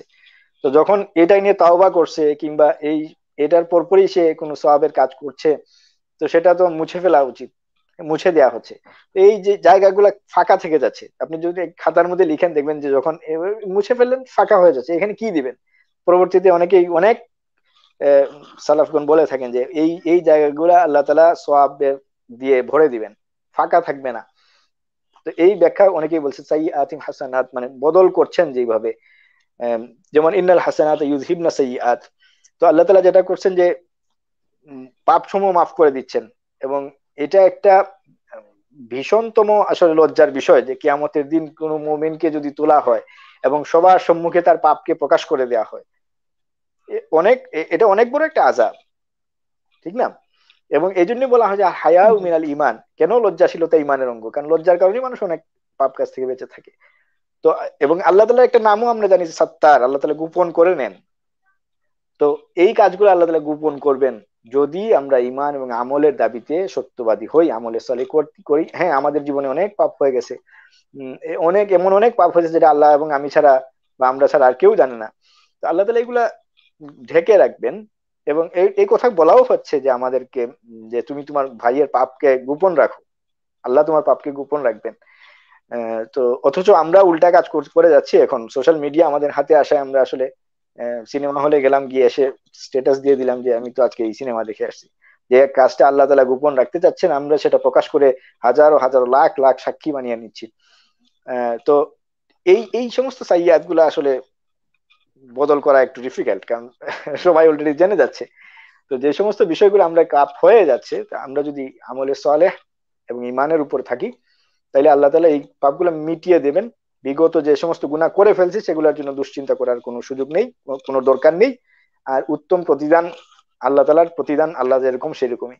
আপনি ফর এক্সাম্পল অ্যাকচুয়ালি আপনি যদি কোনো রাজা বাদশার কাছে গিফট নিয়ে আসতে চান, রাজা বাদশা অবশ্যই 5 টাকা 10 টাকা দেবে না, তার স্টেটাস অনুযায়ী সে দেবে। তো আল্লাহ তাআলা যেহেতু সীমাহীন অসীম দয়ালু, আল্লাহ তাআলার প্রতিদান গুলাও সেই রকমই হবে। তারপরও আল্লাহ তাআলা বলতেছেন আহসানাল্লাযী কানু ইয়ামালুন, তাদের আমলের দ্বারা যতটুকু তার প্রাপ্য ছিল তার চাইতে আহসান, উৎকৃষ্টতর প্রতিদান আল্লাহ তাআলা দিবেন। সেটা হচ্ছে এই যে যারা পরীক্ষাগুলো আসবে, পরীক্ষা প্রথম আয়াতে যেটা, দ্বিতীয় আয়াতে যেটা আসলো, পরীক্ষা আসবে, পরীক্ষাতে যারা ঈমান এবং আমলে সালেহের মাধ্যমে অতিক্রম করতে পারবে এবং নিজের জিহাদের মাধ্যমে নিজেকে ঈমানের উপর রাখতে পারবে, আল্লাহ তাআলা তাদেরকে এই দুইটা পুরস্কার দান করবেন। লাস্টলি একটা কথা আমি একটু বলে নেই, আমলে সালেহের সংজ্ঞা অনেকে অনেক রকম ভাবে ধরে নিতে চান। আমলে সালেহ মিন্স হচ্ছে শুধুমাত্র নামাজ, যাকাত, রোজা এগুলা নয়, এগুলা অবশ্যই প্রাতিষ্ঠানিক ইবাদত, আমলে সালেহ কোনো সন্দেহ নেই। কিন্তু এগুলাও এবং বাকি যে সমস্ত দৈনন্দিন আচার আচরণ আছে, আখলাক আছে, সবগুলাই আমলে সালেহ হবে দুইটা কারণে। একটা হচ্ছে ইখলাস, যদি তা কেবলমাত্র আল্লাহ তাআলা সন্তুষ্টির জন্য হয়। 2 নাম্বার হচ্ছে যদি তা আল্লাহ রাসূল সাল্লাল্লাহু আলাইহি সাল্লামের অনুসরণে হয়। আমি খাওয়া খাদ্য গ্রহণ করছি, আমি চলাফেরা করছি, আমি ঘুমাচ্ছি, আমি বাজারে যাচ্ছি, সবকিছু যদি আল্লাহ রাসূলের অনুসরণে হয়, আল্লাহ রাসূলের সুন্নত অনুযায়ী হয়, সেটা আমলে সালেহ হবে। ইভেন আমি টয়লেটে যাচ্ছি, যে যে কাজটা সাহাবায়ে কেরামকে, যে কাজটা নিয়ে সাহাবায়ে কেরামকে কাফির মুশরিকরা ঠাট্টা করতো যে কি একজন নবী আসছেন তোমাদেরকে কিভাবে টয়লেট করতেও সেটাও শিখাচ্ছেন, অথচ সেই কাজ সাহাবায়ে কেরাম গর্ব করতেন যে না, আল্লাহ তাআলা এমন একজন নবী আমাদেরকে পাঠাচ্ছেন যিনি আমাদেরকে একেবারে একেবারে যেটা মুখেও উচ্চারণ করা যায় না সেই টয়লেটের কাজগুলো আল্লাহ শিখাই দিচ্ছেন, সেটা তাদের গর্বের জন্য বিষয় ছিল। তো এই কাজটাও কিন্তু আমলে সালেহার মধ্যে যাবে যদি আপনি এই দুইটা শর্ত পালন করেন, ইখলাসের সাথে আপনার জিন্দগি পরিচালনা করেন এবং আল্লাহ রসুলের সুন্নত অনুযায়ী জিন্দগি পরিচালনা করেন, তাইলেই আমরা এই দুইটা যে প্রতিদান আল্লাহ তাআলা দিবেন বলছেন, গুনাহসমূহ মিটিয়ে দিবেন, লজ্জা পাওয়া লাগবে না কিয়ামতের দিন, এবং উৎকৃষ্টতর আহসানুল আহসান যে সমস্ত প্রতিদান আছে জাযা, সেটা আল্লাহ তাআলা দিবেন। শেখ, এই যে উৎকৃষ্ট প্রতিদান বলতে কি আমরা এই কথা বুঝতে পারি যে জান্নাতুল ফিরদাউস দিবেন অথবা তার আমল অনুযায়ী মর্যাদাপূর্ণ জান্নাত দিবেন, আমরা এটা বুঝতে পারি কি? জান্নাতুল ফেরদাউস ওইরকম ভাবে স্পেসিফিক্যালি কোনো তাফসিরে এই বিষয়গুলো আসেনি। আহসান বলতে কি বলা, এখানে আয়াতকে যদি আমরা খেয়াল করি দেখবো যে আমরা কানু ইয়ামালুন মানে আমরা যতটুকু আমল করেছি সেটার একটা প্রতিদান আছে, ঠিক না? সেটার একটা জি। প্রতিটা আমলের একটা প্রতিদান নির্ধারিত আছে। আল্লাহ তাআলা বলতেছেন এই অবস্থাতে এই পরীক্ষা সম্মুখীন হয়ে জিহাদ করে যে আমল এবং ঈমান এবং আমলে সলেহের উপর থাকলো, তার প্রতিদান যতটুকুই লেখা থাক তার চাইতে উৎকৃষ্টতর আল্লাহ তাআলা দিবেন, এবং সেটা আল্লাহ তাআলাই ভালো জানেন। আল্লাহ তাআলাই সবচেয়ে ভালো জানেন। যেহেতু আমরা পূর্ববর্তী একটা আয়াতে লিকা, আল্লাহ লিকার কথা বলা হচ্ছে, আল্লাহ তাআলা দিদারের কথা বলা হচ্ছে, তো আমরা জানি যে বেহেশতের সবচেয়ে বড় নিয়ামত হচ্ছে আল্লাহ তাআলা দিদার লাভ করা। আমরা আশা করব যে এই আল্লাহ তাআলার দিদারটাই আমরা সবচেয়ে বেশি করে পাবো, বেশি সময় ধরে পাবো, ইনশাআল্লাহ। সেটাই হয়তো হতে পারে যে আহসান। জাযাকুমুল্লাহ খাইরান শেখ। আমাদেরকে অসংখ্য দর্শক দেখছেন, আমরা একটু দেখে নিতে চাই। আমাদেরকে শেখ খতিব আব্দুল হাকিম আজাদি হাফিজাহুল্লাহ বলছেন যে beautiful presentation and very informative discussion. জাযাকুমুল্লাহ খাইরান শেখ। আমাদেরকে এইচএম কামিল মাদ্রাসার আরবি প্রভাষক শফিকুর রহমান দেখছেন, উনি থ্যাঙ্কস জানিয়েছেন চমৎকার এই আয়োজনের জন্য। জাযাকুমুল্লাহ খাইরান। ফারহান আমাদেরকে সালাম দিয়েছেন, ওয়ালাইকুম আসসালাম ওয়া রাহমাতুল্লাহ। সুপ্রিয় দর্শক মণ্ডলী, আমরা একেবারে আমাদের অনুষ্ঠানের শেষ প্রান্তে চলে এসেছি। আমরা আমাদের মাহতারাম শাইখের কাছে যেতে চাই যে আজকের কোরআনুল কারীমের যে আয়াতে কারিমাগুলো আমরা তেলাওয়াত হয়েছে এবং আলোচনা করেছি, সার্বিকভাবে আল্লাহ সুবহানাহু ওয়া তাআলা আমাদেরকে কি মেসেজ দিয়েছেন এবং মাহতারাম শাইখ আমাদের দর্শকদের উদ্দেশ্যে কি বলতে চান, শাইখের কাছে আমরা যেতে চাই। শাইখ। আসলে এই পুরা সূরা সম্পর্কে যতটুকু আলোচনা হলো আর কি 1 থেকে 7 নম্বর আয়াত, সেখানে আল্লাহ তাআলার মূল মেসেজটা হচ্ছে যে ঈমানদারদের জন্য আমি বলবো যে আসলে যারা আমরা মুমিন ঈমানের দাবি করি তাদের জন্য বর্তমান পরিস্থিতি বিবেচনায় খুবই প্রাসঙ্গিক একটা আয়াত। তাদের জন্য খুবই সৌভাগ্যের কথা আমি বলবো আল্লাহ তাআলা সেখানে ঘোষণা করছেন। এক হচ্ছে যে সমস্ত নির্যাতন, জুলুম, নিপীড়ন, দুনিয়াবি যে সমস্ত অভাব অনটন, দুঃখ কষ্ট, শারীরিক মানসিক যত রকমের পেরেশানি আসছে, সবকিছুই আল্লাহ তাআলার পরীক্ষা হিসেবে যদি আমরা নেই, দুইটা বিষয় হচ্ছে যে এই সমস্ত দুঃখ দুর্দশা দুই ভাবে হতে পারে। এক হচ্ছে আযাব, একটা হচ্ছে বালা বা পরীক্ষা। আযাব তখনই হবে যখন আমরা সেটার রেসপন্সটা আল্লাহ এবং আল্লাহ রসুলের তরিকা, আল্লাহর হুকুম এবং আল্লাহ রসুলের তরিকায় করবো না, তখন সেটা আমাদের জন্য আযাব হিসেবে আসবে, এবং কারণ সেটা আমাদের জন্য গুনাহ বৃদ্ধি করতে থাকবে। কিন্তু যখন আমরা আমলে চলে এবং ইমানের মাধ্যমে এই বিষয়গুলোকে মোকাবেলা করতে চাইবো, তখন সেই বিষয়টা হবে পরীক্ষা। এবং পরীক্ষাটা কখন নেওয়া হয়? যখন কারো দরজাকে বুলন্দ করার কথা বলা হয়। আপনি 3 থেকে 4-এ উঠবেন, পরীক্ষা দিচ্ছেন, পরীক্ষা যদি না দেন তাহলে আপনি 3-তেই থেকে যাবেন, ঠিক না? তো মুমিনদের জন্য তাই পরীক্ষাগুলো দেওয়া হচ্ছে, মুমিনদেরকে মর্যাদাটা বুলন্দ করা হবে। অতএব দুনিয়ার যে সমস্ত বিষয়গুলাই আসছে আমাদের সামনে, আমরা সেগুলাকে সবরের সাথে নিজের যতটুকু সামর্থ্য আছে ততটুকু চেষ্টা করে আল্লাহ এবং আল্লাহ এবং রাসূলের পথে চলার চেষ্টা করব। তো আশা করা যায় এবং আল্লাহ তাআলার কাছে চাইবো যে আল্লাহ তাআলা যেন এই ফিতনা থেকে, এই সমস্ত পরীক্ষা থেকে আমাদেরকে উত্তীর্ণ করে দেন আল্লাহ তাআলার অনুগ্রহে। কারণ আমরা আসলে সামান্যতম আমলও করতে পারি না আল্লাহ তাআলার অনুগ্রহ ছাড়া। আল্লাহ তাআলা যদি তৌফিক না দেন, এই যে কথা বলা, এই যে নামাজ পড়া, কিংবা এই যে একটু মোলাকাত করা মুসলিমদের মধ্যে হাসি মুখে, কোনো আমলই করা সম্ভব নয়। অতএব আমরা আল্লাহ তাআলার কাছে চাইবো যেন আল্লাহ তাআলা নিজ অনুগ্রহে আমাদেরকে সর্বোচ্চ জিহাদ করার চেষ্টার সুযোগ দেন এবং এর মাধ্যমে ঈমান এবং আমলের উপর অটল রাখেন। বাকি যতটুকু প্রতিদান সেটা আল্লাহর উপর ছেড়ে দেওয়াই ভালো। আমরা চেয়ে আর কি নেব? আমরা চাইলে হয়তো 10টা বেহেশত চাইবো, হয়তো 100 বেহেশত চাইবো, কিন্তু আল্লাহ যা দিবেন তার সেটার তুলনায় এইসব কিছুই হবে না। অতএব পরিণামটা আমরা আল্লাহর কাছে ছেড়ে দেব। দুনিয়ার যত দুঃখ দুর্দশা আসছে সেগুলাকে আমরা সবরের সাথে, জিহাদের সাথে নিয়ে আমরা আল্লাহ এবং আল্লাহ রাসূলের পথে চলার চেষ্টা করব। এবং পাশাপাশি এটা করব যে শুধু নিজে চলবো না, বরং আমরা যারা আছি, এই যে আজকে যিনি সঞ্চালনা করলেন, যিনি অনুষ্ঠানের আয়োজন করলেন, সবাইকেই আমাদের নিজেদের দোয়ার মধ্যে রাখবো, সমস্ত মুমিন মুমিনাতকে দোয়ার মধ্যে রাখবো, যেন আল্লাহ তাআলা সবার জন্যই আসান করে দেন, ঈমান এবং আমলের উপর চলার তৌফিক দান করেন।